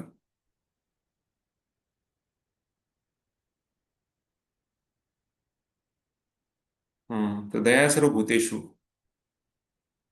तर सगळ्यात सोपा उपाय दया दाखवण्याचा काय आहे, की कृष्ण भावनामृतचा प्रचार करणे. पूर्ण जग हे ज्ञाना या ज्ञानाच्या व्यतिरिक्त ते, म्हणजे हे ज्ञान नसल्यामुळे पूर्ण जग हे दुःखमय स्थितीमध्ये आहे. त्यामुळे प्रत्येक व्यक्तीला हे समजलं पाहिजे की भगवान श्रीकृष्ण हे पूर्ण सगळ्या पूर्ण कारण, आदी कारण, सर्व गोष्टीचे कारण आहेत, तेच सर्व स्रोत आहेत. आणि हे जर जाणले तर त्यांनी भगवंताच्या भक्तीमध्ये लागतील. ते जे खरे लोक बुद्धिमान आहेत, आध्यात्मिक ज्ञानामध्ये रत आहेत, तर त्यांनी कृष्ण भावनेवरचा प्रचार पूर्ण जगभर केला पाहिजे, ज्याद्वारे हे व्यक्ती हे भगवंताचा भक्तीचा स्वीकार करतील आणि त्यांचं जीवन यशस्वी करतील. सर्व भूतेषु याचा अर्थ काय सांगितलाय, कारण हे फक्त मनुष्य जीवनासाठी नाहीये, हे 84 लाख योनी ज्या आहेत त्यामध्ये पशु पक्षी झाडे झुडपं सगळ्यांना हे लागू होत आहे. आपला भक्त जो आहे हा फक्त मनुष्य जीवनासाठीच संबंधित नसतो, तो सर्व प्राणी मात्रांना उद्धार करण्यासाठी प्रयत्न करत असतो. प्रत्येक जण या आध्यात्मिक हरे कृष्ण महामंत्राचा लाभ घेऊ शकतो. जेव्हा आपण हरे कृष्ण महामंत्र उच्च स्वरामध्ये गातो तर तेव्हा नगर संकीर्तनामध्ये झाडं, प्राणी, छोटे छोटे कीटाणू हे सर्वांचा त्यांना फायदा होतो. अशा प्रकारे जेव्हा कोणी भक्त हरे कृष्ण महामंत्राचा जप उच्च स्वरामध्ये गातो तर तो सर्व प्राणी मात्रांवर दया करत आहे. त्याच्यामुळंच कृष्ण भावनामृतचा प्रचार हे पूर्ण जगभर झाला पाहिजे.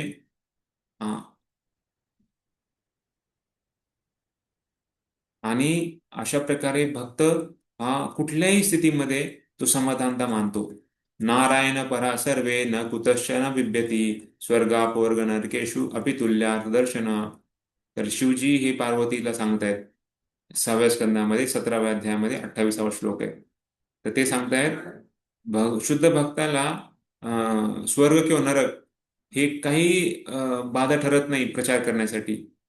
भगवंत सगळ्यांच्या हृदयामध्ये आहे, इवन मग कुत्रा, डुक्कर आणि सगळ्या प्राणी मात्रांच्या हृदयामध्ये आहे. तर जरी ते भगवंत वैकुंठात असले तरी ते त्यांनी विस्तार केलेला आहे त्यांचा सर्व जीवात्म्याच्या हृदयामध्ये. आणि जरी तो नरकात गेला प्रचार करायला, शुद्ध भक्त नेहमी शुद्ध चेतना ठेवतो, कारण तो भगवंताच्या नेहमी सानिध्यामध्ये असतो. आणि अशा प्रकारची चेतना मिळवण्यासाठी आपल्याला इंद्रियाला संयम करणे खूप महत्वाचे आहे. आणि जेव्हा आपण आपलं मन भगवंतासाठी सेवेमध्ये लावतो, भगवंताच्या स्मरणामध्ये लावतो, स्वाभाविकता आपले इंद्रिय संयमित होतात. अशा प्रकारे हा श्लोक सांगितलेला आहे. तर आपण हा का बघितला? कारण याच्यामध्ये सांगितलंय की प्रयास. कारण प्रयास का करतो? कारण त्यांना समाधान पाहिजे, आनंद पाहिजे कुठतरी. तर जेव्हा आपल्याला कळतं की ऍक्च्युली भगवंताला खरा आनंद दिला तर आपल्याला आनंद मिळणार आहे, भगवंत लगेच खुश होतात. आणि शेवटचा आणखी एक श्लोक बघणार आहे, 8व्या अध्यायातला, सॉरी, आठवा आठवा स्कंद 19वा अध्याय 25वा श्लोक. त्याच्यामध्ये पण खूप सुंदर लिहितात, 8, 19, 25.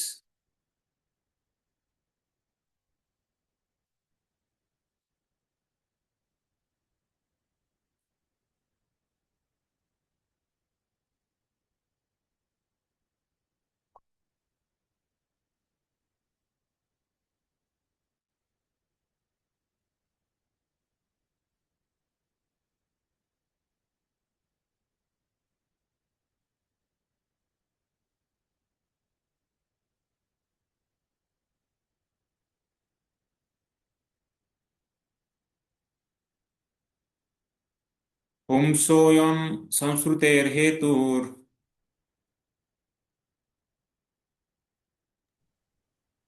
हरे कृष्ण.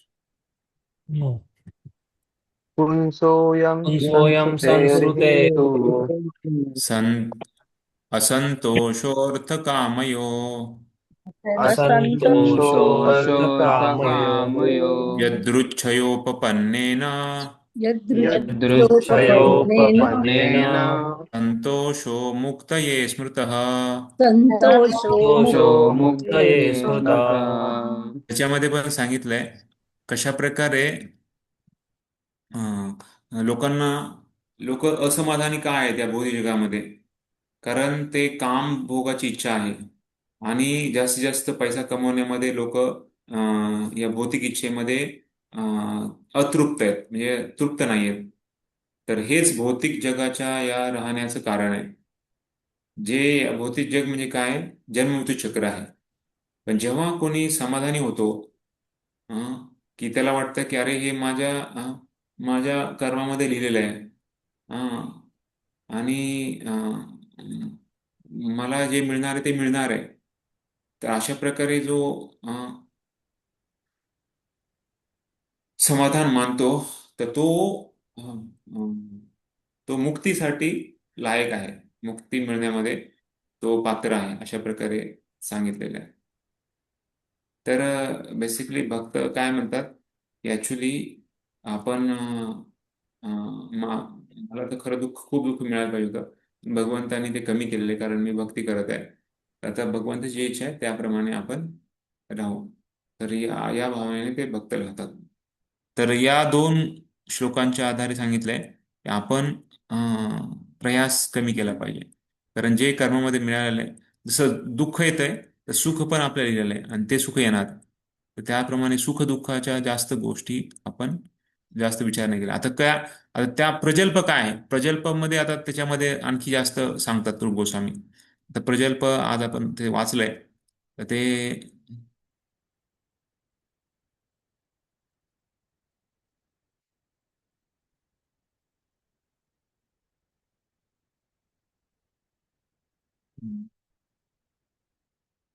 प्रजल्पाबद्दल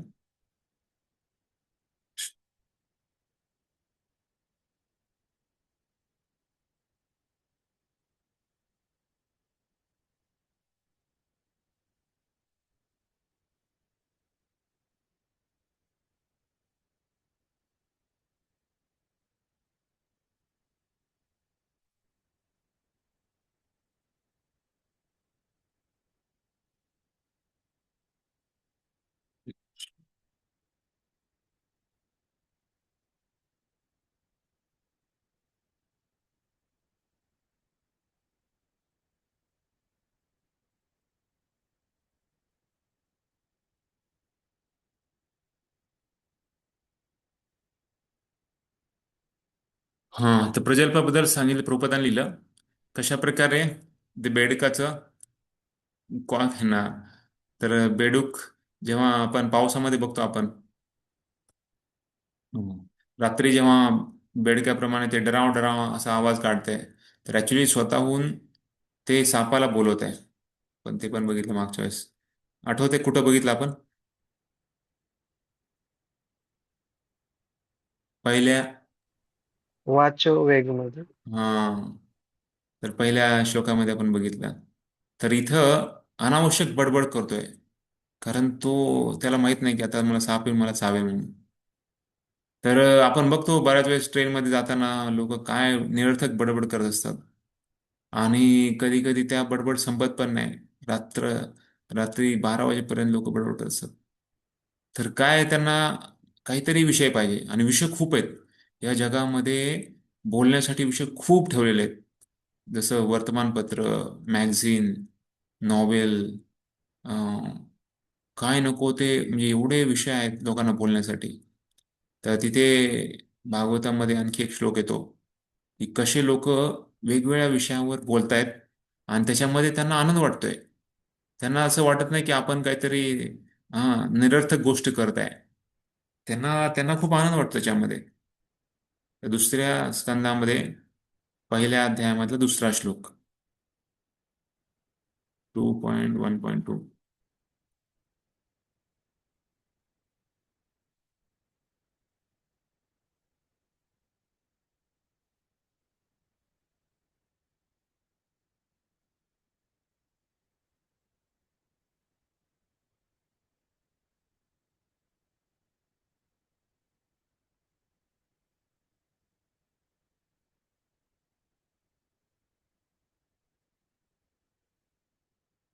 श्रोतव्यादिनी राजेंद्र,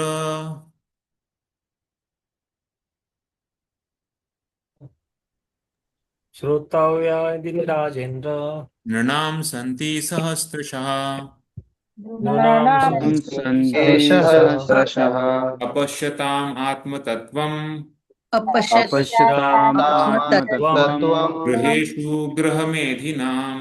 गृहेषु गृहेषु गृहेषु गृहमेधिनाम् गृहमेधिनाम्. गृहमेधिनाम्. तर याच्यामध्ये अ, सांगतायत कशा प्रकारे जे भौतिकवादी लोक आहेत ते परमसत्याचं त्यांना ज्ञान नाहीये. त्यामुळे त्यांना हे भौतिक जगातले वेगवेगळे विषय आहेत, तर त्यामध्ये ते खूप आनंद मानतात. इथे प्रभुपाद खूप सुंदर लिहितात. दोन प्रकारचे गृहस्थ सांगितलेले, दोन प्रकारचे लोक घर घर लोक जेव्हा लग्न करतात तेव्हा दोन प्रकारचे व्यक्ती असतात. एक तर गृहस्थ असतो, दुसरा गृहमध्ये असतो. गृहस्थ म्हणजे जो जो आपल्या पत्नी आणि मुलांबरोबर राहतो, पण ते नेहमी आध्यात्मिक दृष्ट्या आत्मतत्वाबद्दल साक्षात करण्यामध्ये रत असतात. गृहमेधी जो असतो, जो मात्र फक्त स्वतःच्या अ, आपल्या परिवाराबरोबर राहतो, फक्त त्या स्वतःचं भोग करण्यामध्ये आणि त्यांना आनंद देण्यामध्ये, आणि तो दुसऱ्यांना द्वेष करत असतो. मेधी म्हणजे काय? तर दुसऱ्यांबद्दल द्वेष करणे. गृहमेधी तर कारण तो आपल्या फक्त परिवारांच्या बाबतीत विचार करत असतो, त्यामुळे तो दुसऱ्याचा द्वेष करतो.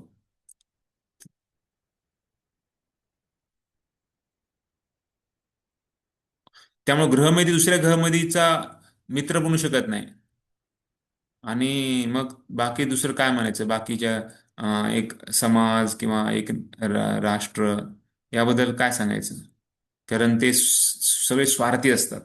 कलियुगामध्ये आपण बघतो प्रत्येक जो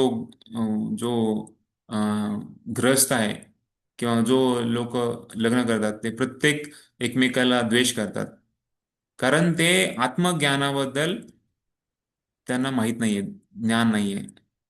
त्यांना खूप काही गोष्ट ऐकण्याबद्दल रुची असते, जसं राजनैतिक, वैज्ञानिक, बाकी समाज सुधारण्याची, किंवा किंवा आर्थिक प्रगतीबद्दलचं, अशा प्रकारचे खूप गोष्टी आहेत त्यांना वादविवाद करण्यामध्ये, बोलण्यामध्ये. पण त्यांना जीवनामध्ये दुःख काय येत आहे, जन्म मृत्यू जरा व्याधी हे चक्र काय आहे, ह्याच्याबद्दल त्यांना काहीच ज्ञान घेण्याची इच्छा नाहीये. ऍक्च्युली बघितलं तर मनुष्य जीवन हे या जन्ममृत्यू चक्रातून बाहेर सुटण्यासाठी दिलेलं आहे. पण ग्रहमेधी जे आहेत ते या भौतिक प्रकृतीपासून एवढे बांधले जातात की त्यांना आत्मसाक्षात्कार ते विसरून जातात. आणि त्यांना मग ते या भौतिक जगाच्या दुःखातून सुटून भगवत धामात जावं अशी त्यांना इच्छाच होत नाही. तर त्यासाठी भगवद्गीतेमध्ये भगवान सांगतात जन्ममृत्यू जराबाई दुःख दोषानुदर्शनम. तर त्यामुळं आपल्याला जर भगवतामध्ये असेल तर भगवंताबद्दलचे नाम रूप गुण लीला याबद्दल आपण श्रवण केलं पाहिजे, वाचले पाहिजे, बोलले पाहिजे. जे मूर्ख व्यक्ती असतात त्यांना हे जाणत नाही. त्यांना नेहमी या भौतिक जगाच्या ज्या ज्या अशाश्वत गोष्टी आहेत त्याबद्दलच ते आवड घेत असतात. आणि ही जी ऐकण्याची प्रवृत्ती आहे तर ती ते या भौतिक जगा संदर्भात ते वापरतात. अशा प्रकारे ते या भौतिक नामरूप गुणलीलामध्ये विरत असतात. भगवंताबद्दलचं ते अजिबात जाणत नाही. त्यामुळे त्यांना ग्रह म्हटलेलं आहे. तर मग ह्याच्या दुसरा जो श्लोक आहे ना तर त्याच्याबद्दल सांगितले काय आपण बोललं पाहिजे.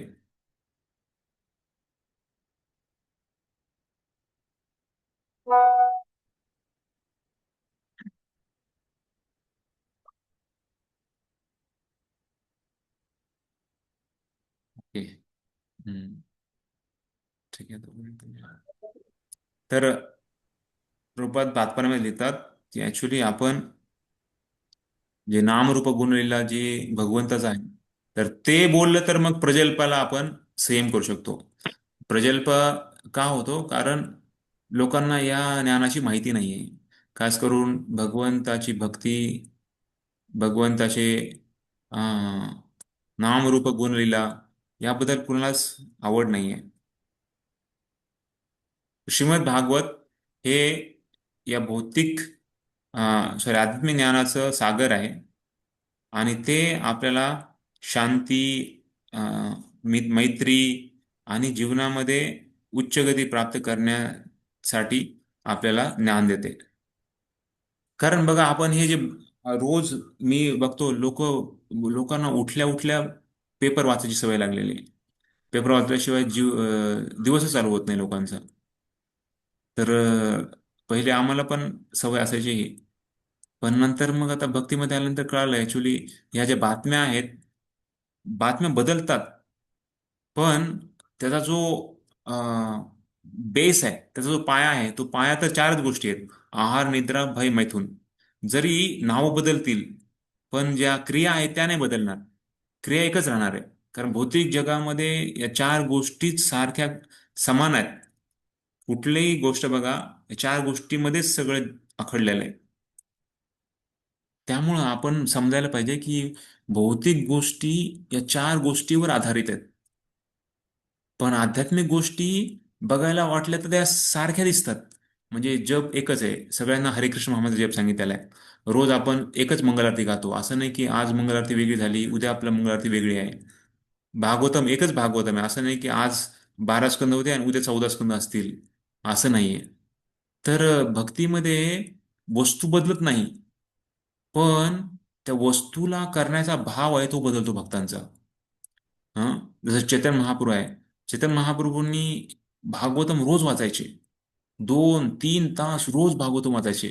त्या भागवतम मधलं पण खास करून ध्रुव महाराज, प्रल्हाद महाराजांच्या गोष्टी वाचायचे. तर कुणी म्हणलं अरे असं काय, सेम.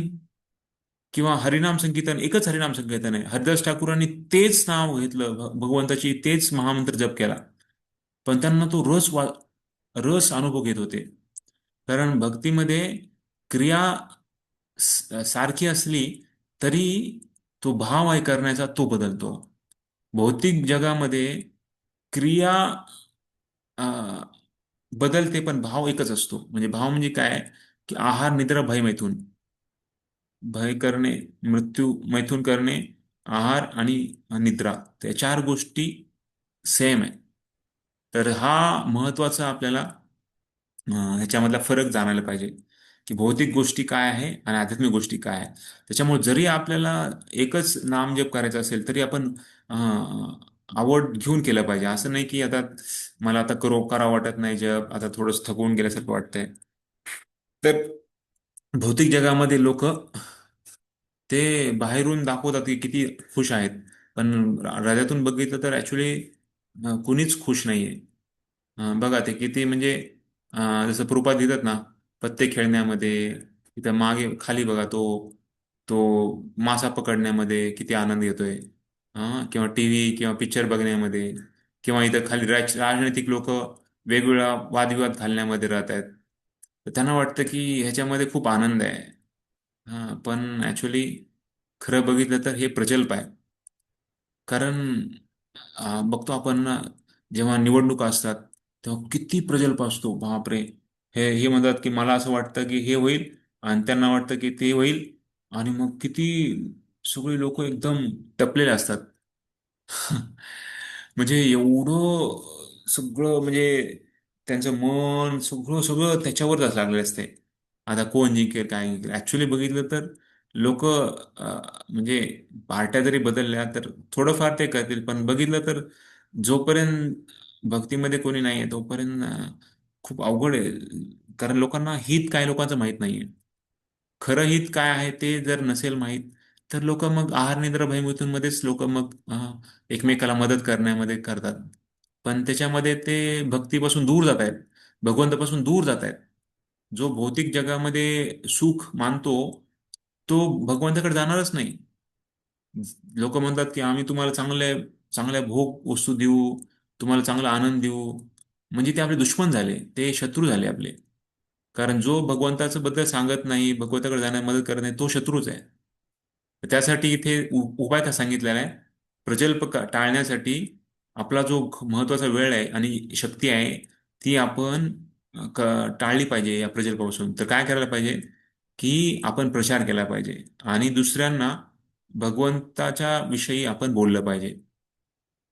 तर भगवंताचे विषय संबंधी जे काही वस्तू आहेत तर त्या वस्तूंना आपण बोललं पाहिजे. तर आणखी एक श्लोक सांगतात ते इथे, 4थ्या स्कंदातला 30वा अध्याय आणि 19वा श्लोक. तर या श्लोकमध्ये पण सांगितलंय कशा प्रकारे आपण जी प्रजल्प करण्याची जी वृत्ती आहे त्याला आपण कसं परावृत्त करायचं, आणि ते आपण कसं भगवंताशी संबंधित करून आपण त्याच्यावर मात करायची, या संदर्भात ते सांगतात. श्रीमद भागवत 4था स्कंद 30वा अध्याय 19वा श्लोक.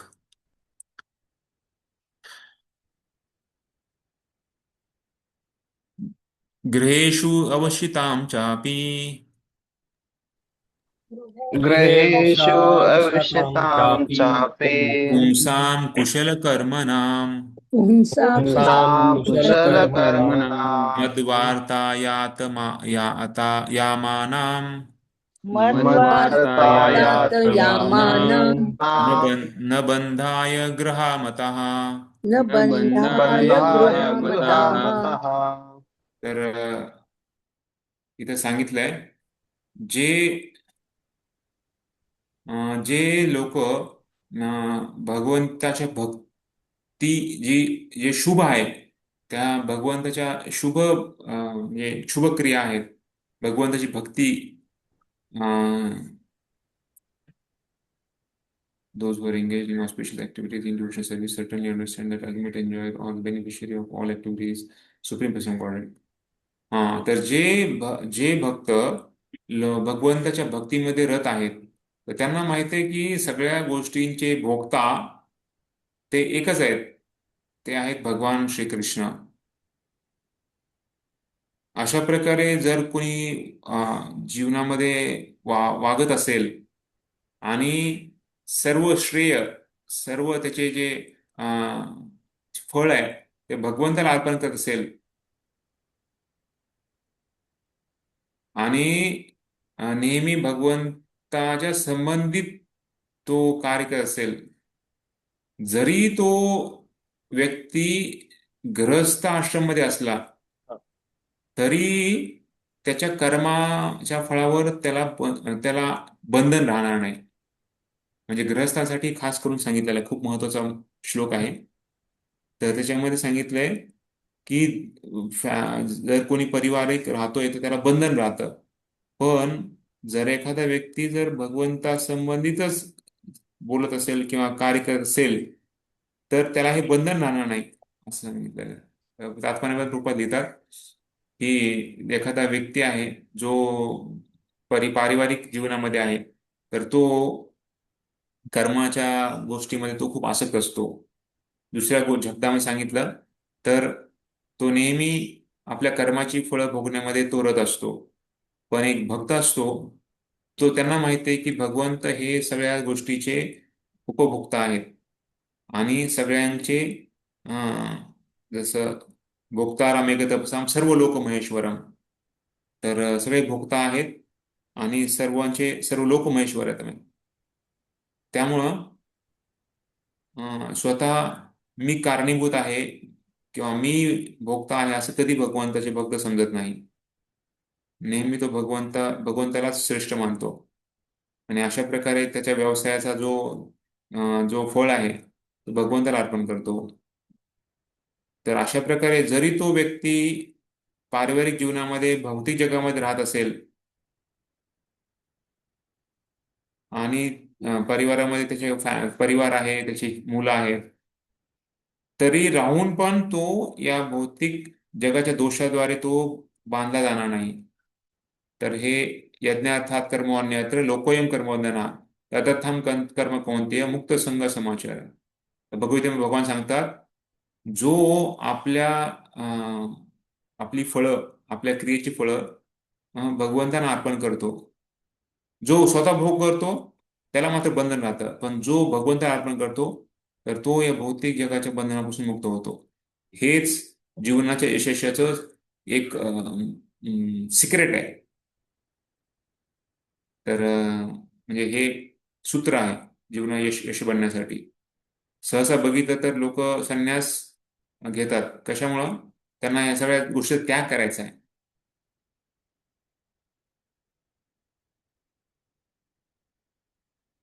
तर पण जर कोणी आपल्या कर्माची फळं जर भगवंताला अर्पण करत असेल स्वतः न घेता तर तो ऑलरेडी मुक्त आत्मा आहे. अशा प्रकारे भक्तिरसामृत पण सांगितलेलं आहे. इहा असे हरे दास कर्मणा मनसागरा निखिलाशु अव्यवस्थातू जीवनमुक्त स उच्यते. तर भगवंताच्या सेवेमध्ये जर कुणी नेहमी रत असेल तर त्याचा पैसा, त्याचं जीवन, त्याचे शब्द, त्याची बुद्धी आणि जे काही त्याच्याकडे आहे तो नेहमी तो मुक्त अवस्थेमध्ये असतो आणि त्याला जीवनमुक्त म्हटलेलं आहे. जर भक्ती नसेल तर भौतिक जीवनामध्ये तो नेहमी बंधनच राहणार आहे. त्यांना नेहमी दुःख भोगावं लागणार आहे आणि आपल्या कर्माची फळं पण भोगावं लागणार आहे. तर त्यामुळे कृष्ण भावनामृत हे आंदोलन जे आहे तर हे या भौतिक समाजासाठी खूप मोठं वरदान आहे. कारण ते भगवंताच्या भक्तीमध्ये लोकांना, सेवेमध्ये लोकांना लावत आहे. नेहमी भगवंताचे भक्त नेहमी भगवंताबद्दल विचार करतात, क्रिया भगवंतासाठी करतात, भगवंताचा प्रसाद खातात, झोपतात पण भगवंतासाठी, काम पण भगवंतासाठी करतात. अशा प्रकारे ते नेहमी भगवंताच्या सेवेमध्ये रत असतात. अशा प्रकारे पूर्ण कृष्ण भावनामृत जीवन हे भौतिक दोषापासून आपल्याला वाचवतं. आणि त्यामुळं भक्ती संस्कृत ठाकूर पण सांगतात कृष्ण भजने यहा हय अनुकूल विषय बलिया त्यागे तहा हय भूल. या भौतिक जगामध्ये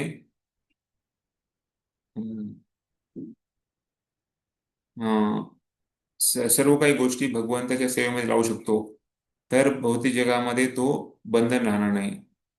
आणि अशा प्रकारे आपण सर्वजण भगवंताशी संबंधित असण्याचा प्रयत्न केला पाहिजे. हेच या जीवनामध्ये यश मिळण्याचं सूत्र सांगितलेलं आहे. ठीक आहे. तर हा हा श्लोक तुम्ही स्वतः वाचू शकता नंतर.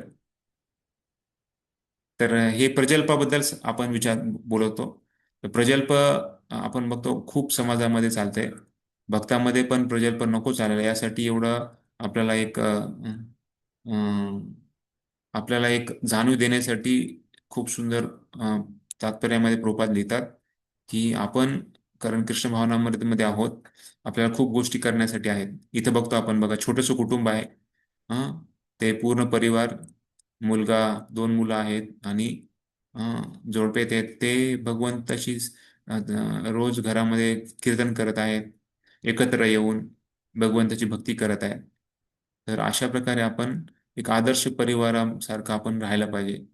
आणि बाकी या भौतिक जगामधल्या ज्या बातम्या आहेत त्या आपल्याला इथंच ठेवणार आहेत.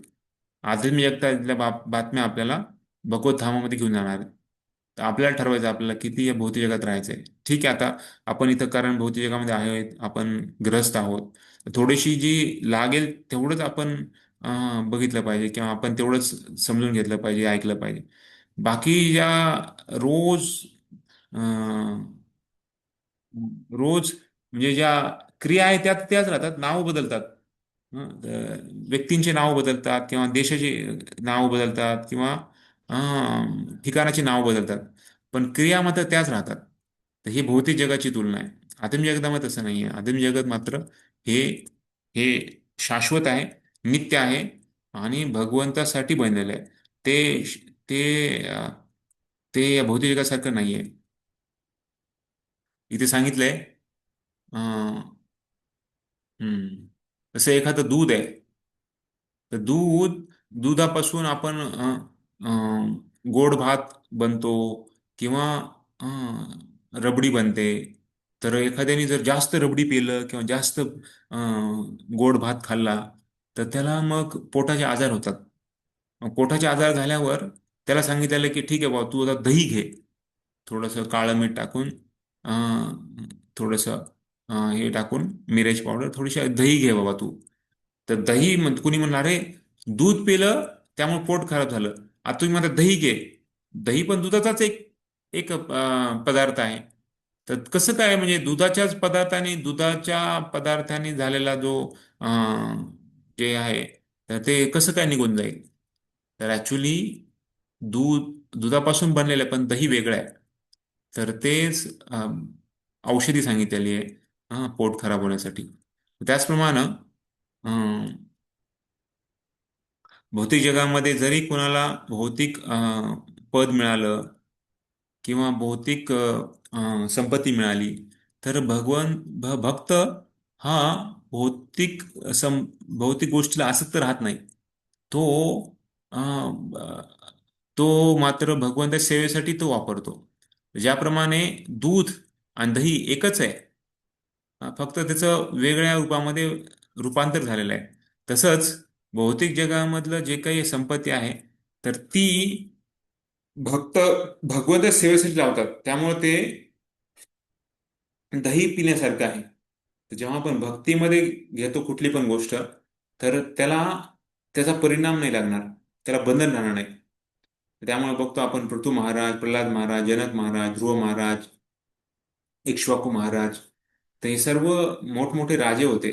त्यांच्याकडे सगळं काही होतं भोग करण्यासाठी, पण कारण ते दहीसारखं घेत होते, त्यामुळं त्यांना त्याचं बंधन राहिलं नाही. आणि त्याच्यामुळं जरी त्यांनी त्यांच्याकडे एवढं मोठं संपत्ती होती, एवढे सगळे भोग करण्याची साधनं होती, कारण त्यांनी स्वतःला ते अं, भगवंताला अर्पण केल्यामुळं त्याचा दोष नाही लागत आहे त्यांना. तर अशा प्रकारे हे समजलं पाहिजे. तर तीच क्रिया, कारण भगवंतासाठी ते वापरत आहे, त्यामुळे ते ती नावाजली जाते. पण जर ती क्रिया जर स्वतःसाठी भोग असेल, तर ते मात्र त्यांना ते बंधन लागतं. जसं काल पण मी सांगत होतो की युद्धासाठी जर कुणी लढाईमध्ये एखाद्या सैनिकाने दुसऱ्या शत्रूच्या सैनिकाला मारलं, तर त्याला मोठं इनाम दिला जातो. पण तोच जर व्यक्ती तीच क्रिया शेजाऱ्याच्या लोकांना मारलं भांडणं झाल्यामुळं, तर त्याला मात्र त्याचं त्याला त्याचं फळ भोगावं लागतं, त्याला जेलमध्ये टाकलं जाईल. क्रिया एकच आहे, पण त्याचं करण्याचा उद्देश आहे तो वेगळा आहे. तर तर त्यासाठी आपल्याला प्रजल्प आहे. तर प्रजल्प म्हणजे आता बोलणं एकतर बोलणं पूर्ण बंद करू शकतो. लोक बरेच असे आपण ते पण बघितलं, कसं मौन व्रत करतात लोक, पण भोग करण्याची इच्छा मात्र सुटत नाही. ते लिहून सांगतात. हा, कारण बोलणं जरी बंद केलं तरी त्यांची जी इच्छा आहे ती नाही तृप्त होणार. तर त्याचप्रमाणे आपल्याला बोलणं बंद नाही करायचं, पण आपल्याला भगवंत सेवेसाठी लावायचं आहे. तर वाहन आहे काय वाचा मनसा, तर ही भगवंत सेवेसाठी लावण्याचा प्रयत्न करायचा आहे. अशा प्रकारे हे सांगितलं प्रजल्पबद्दल. तर प्रजल्प करण्याची खूप इच्छा असते, कारण आपण जन्मोजन्मी प्रजल्प केलेलं आहे आणि आता भौतिक जगामध्ये आता भक्तीमध्ये आलेलो आहे. तर ते लगेच सुटणं अवघड आहे. पण तरी पण आपण प्रयत्न केले पाहिजे. आणि सहसा काय होतं की बऱ्याच वेळेस भक्त एकत्र येतात, ते सुद्धा चालू होतं भक्तीपासून, म्हणजे भगवंताबद्दल थोडंसं बोलणं, पण लगेच ते प्रजल्पामध्ये जातं. तर कारण त्यांच्या जे आपण स्वतः घेतो तेच बाहेर येणार आहे. मग त्यांची घेण्याची म्हणजे साधनं चांगली नाहीये, आणि त्यामुळं बघणार मोबाईल, ऐकणार मोबाईल, व्हॉट्सॲप वगैरे, मग तेच बाहेर येणार. कारण भक्तीमध्ये साधनाच केली नाहीये. जे आपण घेऊ ते बाहेर येईल. चांगलं घेतलं चांगलं बाहेर येणार, वाईट घेतलं वाईट बाहेर येणार. त्यामुळे जेवढं आपण भक्तीमध्ये वाचन, श्रवण या माध्यमात जे आपण ग्रहण करू, जेव्हा मग आपण भक्तांना भेटू तेव्हा आपण तेच बाहेर येणार. पण जर हे नसेल तर मग भौतिक गोष्टीचं आपण काही ना काहीतरी घ्यावंच लागणार आहे. हं? कारण आपण असंच रिकामं काही राहू शकत नाही.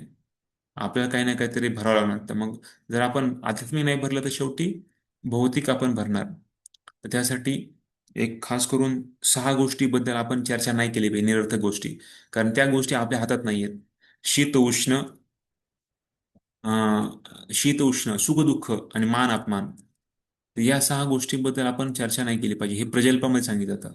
समजा आता खूप खूप ऊन पडलंय, आता खूप पाऊस येतोय, आता खूप थंडी वाजते. ठीक आहे, आता हे बघा, हे ऋतूप्रमाणे त्या गोष्टी होणार आहेत.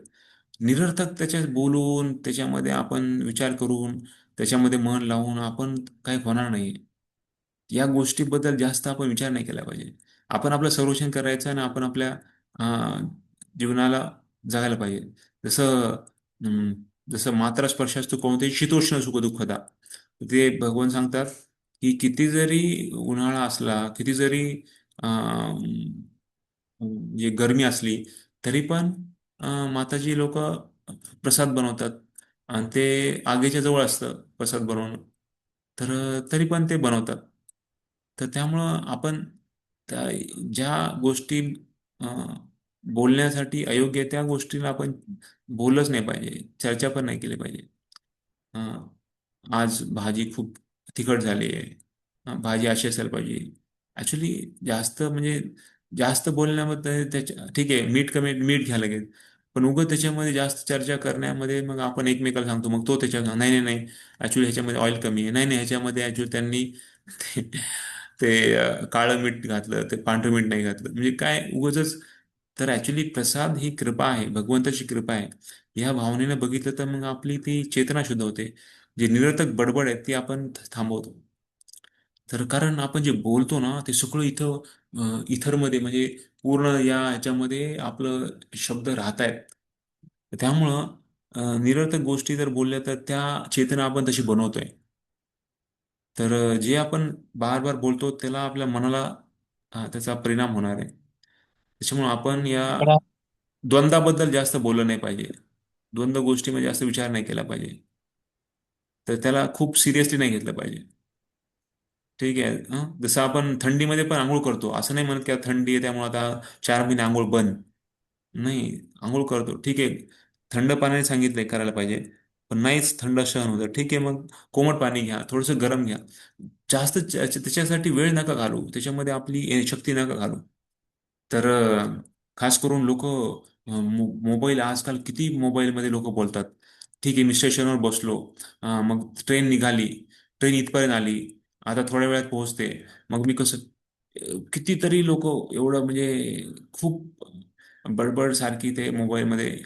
खास करून सांगितलंय की ऍक्च्युली स्मार्टफोन निघाल्यापासून लोकांची जी बोलण्याची जी हे आहे ना ती खूप वाढली आहे. आणि बाकी तर मग मोबाईल ऍडिक्ट झाले सगळे. व्हॉट्सॲप आणि ह्याच्या सारखे मोबाईलमध्ये राहत असतात. तर भौतिक गोष्टी ची तुलना त्याच्याबद्दल केलेली आहे. खास करून जी विष्ठा आहे तर ती दोन प्रकारची विष्ठा असतात. एक सुकलेली असती आणि एक हा एक म्हणजे सुकलेली नसते. तर अशा प्रकारे दोन विष्ठा सांगितलेल्या आहेत. तर कुणाला सुकलेली आवडते किंवा कुणाला गिली असली आवडते. पण दुसरी गोष्ट आहे की ती विष्ठाच आहे. त्यामुळे त्याच्याबद्दल सुकली असू दे किंवा ओली असू द्या त्याच्याबद्दल त्याच्या जास्त हे नाही. तर भौतिक गोष्टीमध्ये जास्त आपण चिंतन किंवा बोलणं हे ते कमी केलं पाहिजे. नाहीतर मग भक्तीमध्ये येऊन पण आपण टीव्ही बघणं कमी होत नसेल किंवा बातम्या ऐकणं कमी होत नसेल तर मग आपल्यामध्ये जास्त फरक नाही राहिला त्या भौतिक लोकांमध्ये. तर त्यामुळं जेवढं आपल्याला गरज आहे तेवढंच आपण त्या भौतिक गोष्टीबद्दल आपण बोलणं आणि विचार केला पाहिजे. तर यासाठी हा एवढा मोठा हे दिलेला आहे. अं, की आपण प्रजल्पा. कारण ही भौतिक जी वृत्ती आहे ती आध्यात्मिक वृत्तीमध्ये होऊन जाते. मग त्या भक्ताबद्दल आपण बोलत राहतो. हा असाच होता, हा असाच आहे, ते तसाच आहे. आणि तो मग त्याने असं झालं त्याच्या जीवनामध्ये. ही प्रजल्प आहे. आपण दुसऱ्याबद्दल फक्त तो भक्तीमध्ये काय काय करतोय म्हणजे भक्तीमध्ये कसा प्रगती करतोय त्याच्याबद्दल बोलणं पाहिजे. आपली जर गरज नसेल आपल्या त्याच्या संदर्भात काही हे देणं घेणं नसेल तर नाही बोललेलं परवडतं. तर बऱ्याच वेळेस आपण बघतो की लोक चालू होतं म्हणजे जसं भौतिक जगामध्ये पण बघतो काही काही लोक एकदम ट्रेन चालू झाली की एकदम चांगली आरती गाणार, नाव घेणार, भगवंताचं नाव घेणार. पण त्याचं ते हळूहळू ग्रुप असतो. हळूहळू ते चालू होतं आरतीनी नाव भगवंताचं घेणार वगैरे. पण त्याच्यानंतर थोड्या वेळात लगेच ते मग अंताक्षरी आणि मग बाकी गोष्टीमध्ये ते त्यांचं आणि मग पत्ते पण खेळणार काय नको ते करणार. तर त्यासाठी आपण बघितलं पाहिजे की ॲक्च्युली आपले सर्व जे काही आहे ते भगवंतासाठी आपण लावणं महत्वाचं आहे. तर आध्यात्मिक जगतामध्ये एकच नियम आहे तो म्हणजे भगवंताला प्रेम करणे. आणि आध्यात्मिकतामध्ये एकच म्हणजे पथ्य सांगितलेलं ते म्हणजे भगवंताबद्दल भगवंताचं द्वेष नाही करणे. तर जसं एकदा श्रील प्रभुपादांना एका भक्ताने विचारलं होतं माताजींनी. तर यदुराणी माताजी यदुराणी माताजींना सांगितलं होतं प्रभुपादांनी माझ्या रूममध्ये सगळीकडे फोटो लावायचे. तर मग त्यांनी फोटो लावायला चालू केलं. पण त्यांना हात पुरत नव्हता. मग त्यांनी काय केलं की एक आसन होतं प्रभुपादांचं त्या आसनवर उभ्या राहून त्या फोटो लावल्या. नंतर त्यांना एका भक्ताने सांगितलं अरे तुम्ही प्रभुपादांच्या आसनावर उभे राहून ते भगवंताचं प्रभुपादांचे रूम मध्ये फोटो लावले तर हे चांगलं नाही म्हणे योग्य नाही. तर त्या यदुराणी माताजींनी लगेच प्रभुपादांना विचारलं प्रभुपाद अं, तुमच्या सेवे करण्यासाठी मी तो आसन वापरलं तर योग्य आहे का. प्रभुपाद म्हणले माझ्या सेवेसाठी तुम्ही माझ्या डोक्यावर चढा. भगवंता सेवेसाठी भगवंता सेवेसाठी माझ्या डोक्यावर चढा आणि भगवंता सेवा करा. तर काही त्याच्यामध्ये वाईट नाही आहे. जसं आपल्याला माहिती आहे ती ओल्ड ओरिशियन लेडी म्हणजे ओरिसामध्ये जेव्हा चैतन्य महाप्रभू जगन्नाथपुरीमध्ये दर्शन घेत होते भगवंताचं तेव्हा एक खूप म्हातारी स्त्री आली होती. आणि तिने काय केलं एक पाय तिचा गरुड स्तंभावर आणि एक पाय चैतन्य महाप्रभूच्या खांद्यावर ठेवला होता. आणि ती भगवंत दर्शन घेत होती. तर लगेच गोविंदजी जे चैतन्य महाप्रभूंचे शिष्य आहे चैतन्य महाप्रभूंचे सेवक आहेत त्यांनी म्हणले अरे खाली उतर खाली उतर काय करतेस. तेव्हा चैतन्य महाप्रभू म्हणले एक गप. चैतन्य महाप्रभू म्हणले ती माझी शिक्षिका आहे. ती मला शिकवते कशा प्रकारे आपल्या जीवनामध्ये उत्सुकता आणली पाहिजे. तर त्यावरून आपल्याला कळतं की ऍक्च्युली आपण जेवढं भक्तीमध्ये उत्सुकता आणू तेवढं आपण बहुतेक या प्रवाहापासून वाचू शकतो. खास करून प्रजल्प हे सगळ्यात घातक आहे आपल्या भक्तीला. कारण मुखातून जर आपण दुसऱ्याचे दोष बोललो तर ऍक्च्युली खूप भगवंताला आपण हृदयाला ठेच पोहोचवतोय. जसं एखाद्याला चालताना जर हाताला लागलं किंवा त्या शरीराला स्पर्श केला तर त्याला थोडंसं दुःख होईल. पण जर त्याला हृदयामध्ये जर आपण त्यांना मारलं तर तर मात्र तो सगळ्यात मोठा दुःखी होणार. त्याचप्रमाणे भगवंताला कोणी दोष दिला तर भगवंताला ते शरीराला लागल्यासारखं आहे.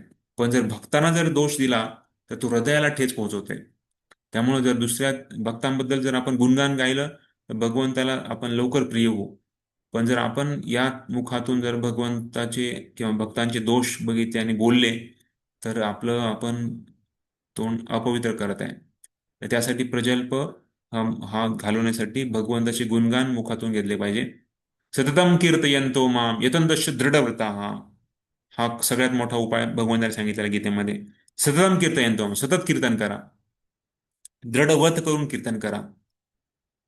मच्चिता मद्गत पाना बोधयंत परस्परम कथयंतश्च माम नित्यम तुष्यंती च रमंती च. मच्चिता मद्गत प्राणा, भक्त एकमेकाला भगवंताच्या बद्दल एकमेकाला आठवण करून देतात, बोलतात. तर ते सगळ्यात मोठा कथयंतश्च माम नित्यम. हा, तुष्यंतीचे रमंती, त्याच्यामध्ये ते आनंद मानतात आणि त्याच्यामध्ये ते रममान असतात. तर ही भक्तांची ओळख भगवंताने सांगितलेली. तर हा प्रजल्पावर मात करण्यासाठी मोठा महत्वाचा नियम सांगितला. प्रजल्प आणि त्याच्यानंतर नियम आग्रह. नियम आग्रह, तर त्याच्यामध्ये दोन गोष्टी आहेत, नियम आग्रह, नियम आग्रह.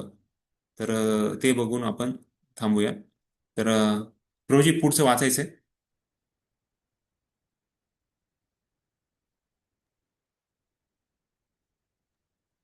हरे कृष्णा. कोण वाचते? हरे कृष्ण. अच्छा, जनसंघ लिहिलेलं आहे ते पहिले. जनसंघ आहे. ओके, नाही नाही, थांबा. जनसंघ आपण नंतर करणार आहे. आपण पहिले नियम आग्रह बघणार आहे. इथे पहिले जनसंघ आलेले आहे. तर नियम आग्रह कुठून चालू होते बघतोय मी. 25 पेजवरती आहे का बघू? आहे ना? हा त्वरित लाभासाठी शास्त्रसंमत विधी विधानांचा हा, वाचा हा, पुढचे. तेच आहे. 25 पेज नंबर ते फर्स्ट पॅरेग्राफ नुसार त्वरित लाभासाठी तो नसते. हरे कृष्ण. हा, वाचा त्वरित प्रभूजी. त्वरित लाभासाठी शास्त्रसंमत विधिविधानांचा उपयुक्तता वादींप्रमाणे स्वीकार करणे यालाच नियम आग्रह असे म्हणतात. आणि आध्यात्मिक प्रगतीसाठी असणाऱ्या शास्त्रातील विधिविधानांची उपेक्षा करणे याला नियम आग्रह असे म्हणतात. आग्रह म्हणजे स्वीकार आणि अग्रह म्हणजे स्वीकार करण्यात अपयश होय. या दोन्ही शब्दांची नियम या शब्दांशी संधी साधल्याने नियमाग्रह हा शब्द उत्पन्न होतो. याप्रमाणे विशिष्ट शब्दांची संधी केल्यास नियमाग्रह या शब्दाचा दोन अर्थाचा बोध होतो. ज्यांना कृष्ण भावनेमध्ये स्वारस्य आहे त्यांनी आर्थिक विकासाकरता नियमांचा स्वीकार करण्यास उत्सुक असू नये. तरीही आध्यात्मिक प्रगतीकरिता त्यांनी श्रद्धेने शास्त्रसंमत विधिविधानांचे पालन केले पाहिजे. अवैध स्त्रीसंग, मांसाहार, जुगार आणि मादक द्रव्यांचे सेवन या गोष्टींना टाळून त्यांनी कठोरपणे नियामक तत्वांचे पालन केले पाहिजे. हा, बस. तर ह्याच्यामध्ये प्रभुपाद लिहित आहेत की हरे कृष्ण, त्याच्यामध्ये दोन गोष्टी आहेत, नियम अग्रह आणि नियम आग्रह. अग्रह आणि आग्रह, तर त्याच्यामध्ये फरक आहे. तर विधिविधानांचे नियम भक्तीमध्ये खास करून जो यशस्वी ठरत नाही पालन करण्यामध्ये, तर त्याला नियम अग्रह म्हटलेलं आहे. तर म्हणजे विधिविधानाचे नियम पालन करत नाही, पण त्याला असं भक्तीमध्ये वाढावं किंवा उन्नती करावं अशी त्याची इच्छा नाहीये. त्याला तो अनासक्त आहे. आणि नियम आग्रह म्हणजे काय, की तो खूप काटेकोरपणे नियम पालन करतो आणि तो खूप उत्साही आहे नियम पालन करण्यामध्ये. पण त्याचा उद्देश काय आहे, की मला काहीतरी काहीतरी भौतिक गोष्टी त्याच्यातून मिळावी, मला आर्थिकदृष्ट्या माझी प्रगती व्हावी, जसं मला स्वर्गाची प्राप्ती व्हावी, किंवा मला म्हणजे भौतिक गरजा माझ्या पूर्ती व्हाव्यात. तर अशा प्रकारे इच्छा ठेवणं त्याला नियम आग्रह म्हणतात. आग्रह आणि आग्रह त्याच्यामध्ये दोन गोष्टी आहेत.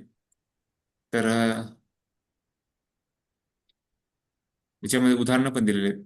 आणि प्रभुपाद लिहितात की जो कृष्ण भावनेमध्ये जो इच्छुक आहे, तर तो फक्त या आर्थिकदृष्ट्या प्रगती करण्यासाठी फक्त नियम पालन करण्यासाठी उत्सुक नसायला पाहिजे, पण त्यांनी खूप विश्वासानं आध्यात्मिक प्रगती करण्यासाठी हे नियमाचं पालन केलं पाहिजे. धर्म स्वनिष्ठिता पुंसा विश्वक्सेन कथासूया न उत्पादयेत्रीं श्रम एव केवलम. तर जो पहिला स्कंदामधला दुसऱ्या धड्यातला 8वा श्लोक आहे, तर त्याच्यामध्ये खूप सुंदर सांगितलेलं आहे. श्रील प्रभुपाद लिहितात तात्पर्यामध्ये पण की कुठलीही गोष्ट करताना आपला उद्देश आणि हेतू काय असला पाहिजे. धर्माचं आपण पालन करतोय, तर त्याचा धर्माचं पालन करण्याचा उद्देश काय असला पाहिजे. तर त्यासाठी खूप सुंदर श्लोक आहे, सर्वांनी माझ्या मागायचा प्रयत्न करायचा. धर्म स्वनिष्ठिता पुंसा धर्म स्वनिष्ठिता पुंसा विश्वक्तेन कथासूयः विश्वसेन कथासूयः न उत्पादयेद् यतिरतिम् न नोत्पादयेत् श्रम एव हि केवलम्.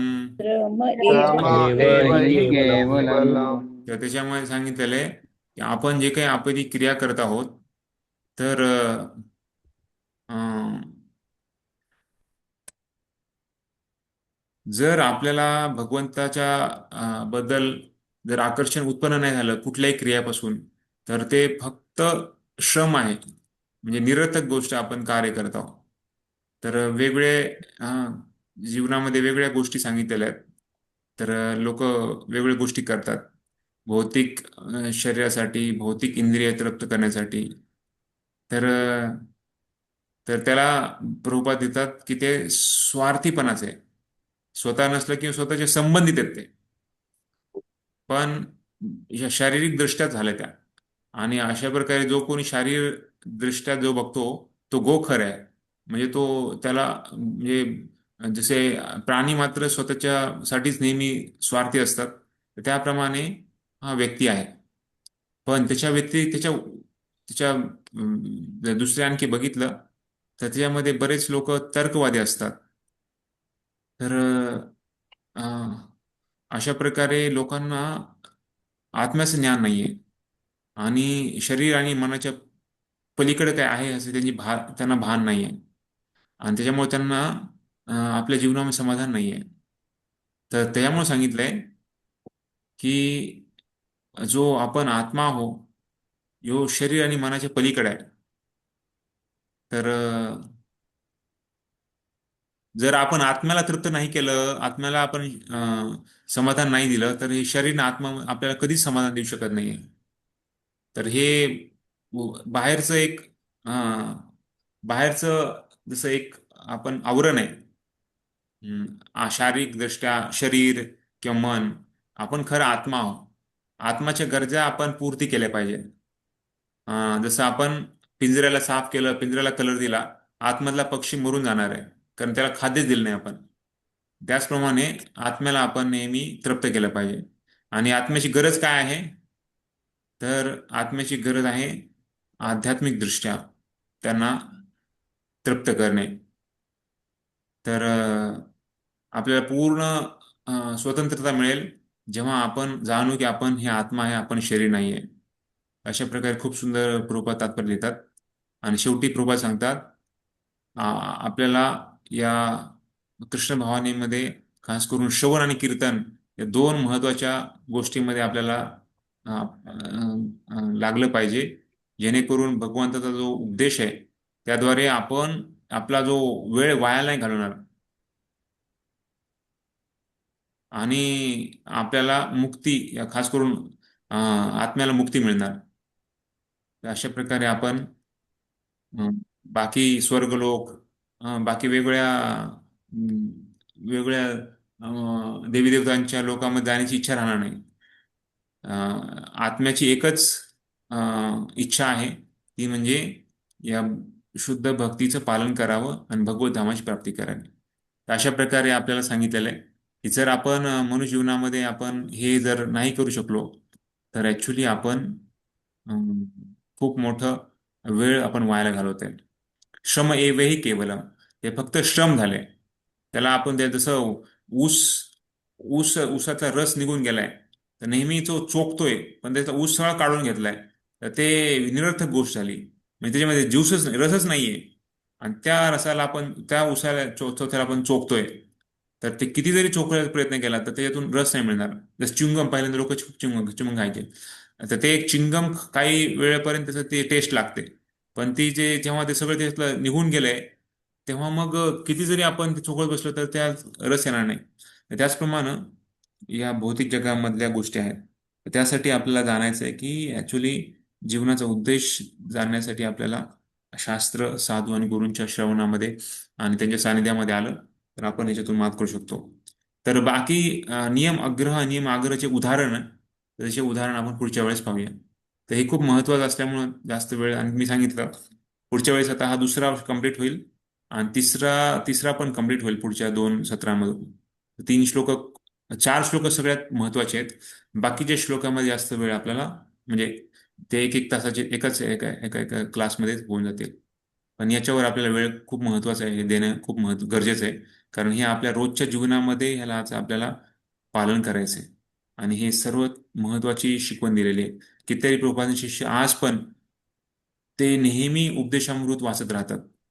तर उपदेशामृतमध्ये प्रभुपादांनी पण खूप सुंदर त्यांचं जे भक्तीसाठी पोषक जे ज्ञान आहे ते दिलेलं आहे.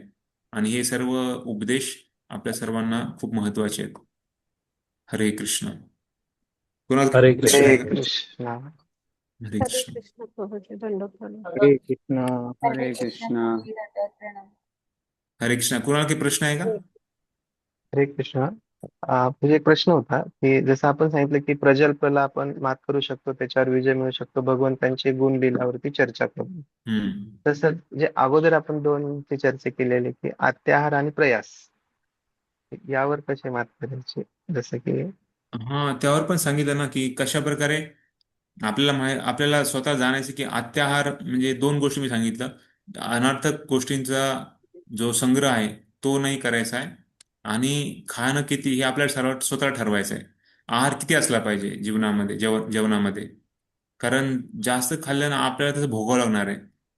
म्हणजे खाणं आणि संग्रह करणे या 2 गोष्टी, अत्याहारामध्ये 2 गोष्टी येतात. तर खाण्यामध्ये आपल्याला ठरवायचं की किती मला योग्य आहे, किती मला आवश्यक आहे, त्याप्रमाणे तेवढं खाईल. मी भीमाचं उदाहरण पण सांगितलं ना. भीमासाठी आपल्यासाठी जो अत्याहार आहे तो भीमासाठी आहारच झाला. बरोबर आहे, कारण त्याचे शरीर तशाप्रमाणे वृकोदर म्हटलेलं आहे त्याला. हा? वृकोदर. तर त्यामुळं प्रत्येकाचा आहार वेगळा आहे. त्याच्या प्रकृतीनुसार त्याला ते ठरावं लागणार आहे. आणि संग्रह, आपण अशा गोष्टीचा एवढ्याच गोष्टी संग्रह केला पाहिजे, कारण त्याला ते ठेवण्यासाठी जागा, त्याचं त्याचं ते मेंटेनन्स ठेवायसाठी त्याचं खूप आपल्याला हे लागतं. तर त्यासाठी आपण आपला वेळ, आपली शक्ती अनर्थक अनावश्यक गोष्टीसाठी नाही दिली पाहिजे. त्याला अत्याहार. आणि प्रयास, तर प्रयास आपण श्रम नाही केलं पाहिजे. म्हणजे प्रयास म्हणजे ज्या गोष्टी आपल्यासाठी म्हणजे आपल्या मिळवण्यामध्ये खूप अशक्य आहे त्या गोष्टीला आपण टचच नाही केला पाहिजे. जसं आता कुणाला गाडीवर येणं शक्य आहे, पण त्याला वाटतं की नाही शेजारच्याकडे कार आहे, मग मी पण कार घेतली पाहिजे. आता उगं दाखवण्यासाठी किंवा लोकांना नाव कमवण्यासाठी, प्रतिष्ठेसाठी जर कोणी काही करत असेल, तर मग त्याला ते लोन घेणं, मग त्याचं जे कर्ज घेणे, त्या कर्ज फेडण्यामध्ये तर पूर्ण हे वाट लागते. आणि अशा प्रकारे आपण बघतो की मग बऱ्याच वेळेस लोक भक्तीला पण कमी करतात.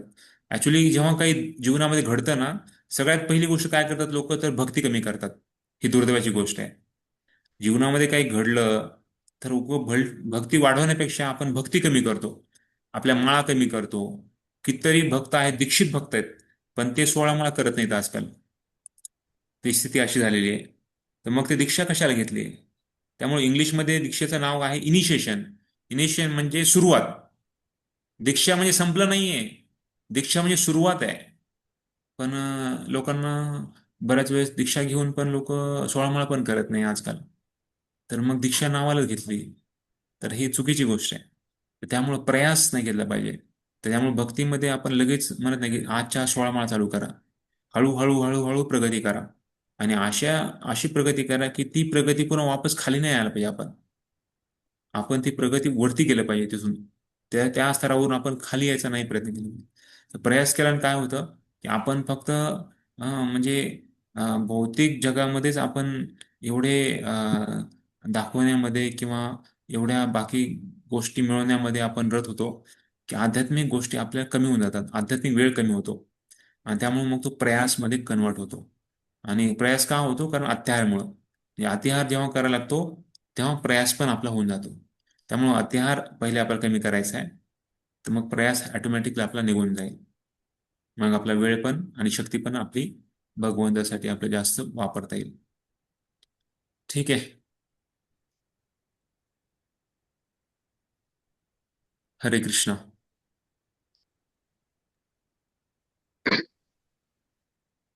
हरे कृष्ण. थँक्यू. धन्यवाद. हरे हरे कृष्ण. कृष्णा. धन्यवाद प्रभूजी. हरे धन्यवाद. कृष्ण. श्री उपदेशामृत की जय. जय. श्री जय गोसाईपाद श्रील की प्रभु. जय. श्रील प्रभुपाद की जय. जय. गौर जय. की जय. जय. हरे कृष्णा. हरे हरे कृष्णा. कृष्ण. हरे कृष्णा कृष्णा कृष्ण कृष्णा हरे हरे हरे हरे हरे हरे हरे राम राम हरे हरे राम राम राम राम राम राम हरे हरे हरे. हरे. हरे हरे. हिज ग्रेस सच्चिनंदन भगवान प्रभु की जय. हरे जय.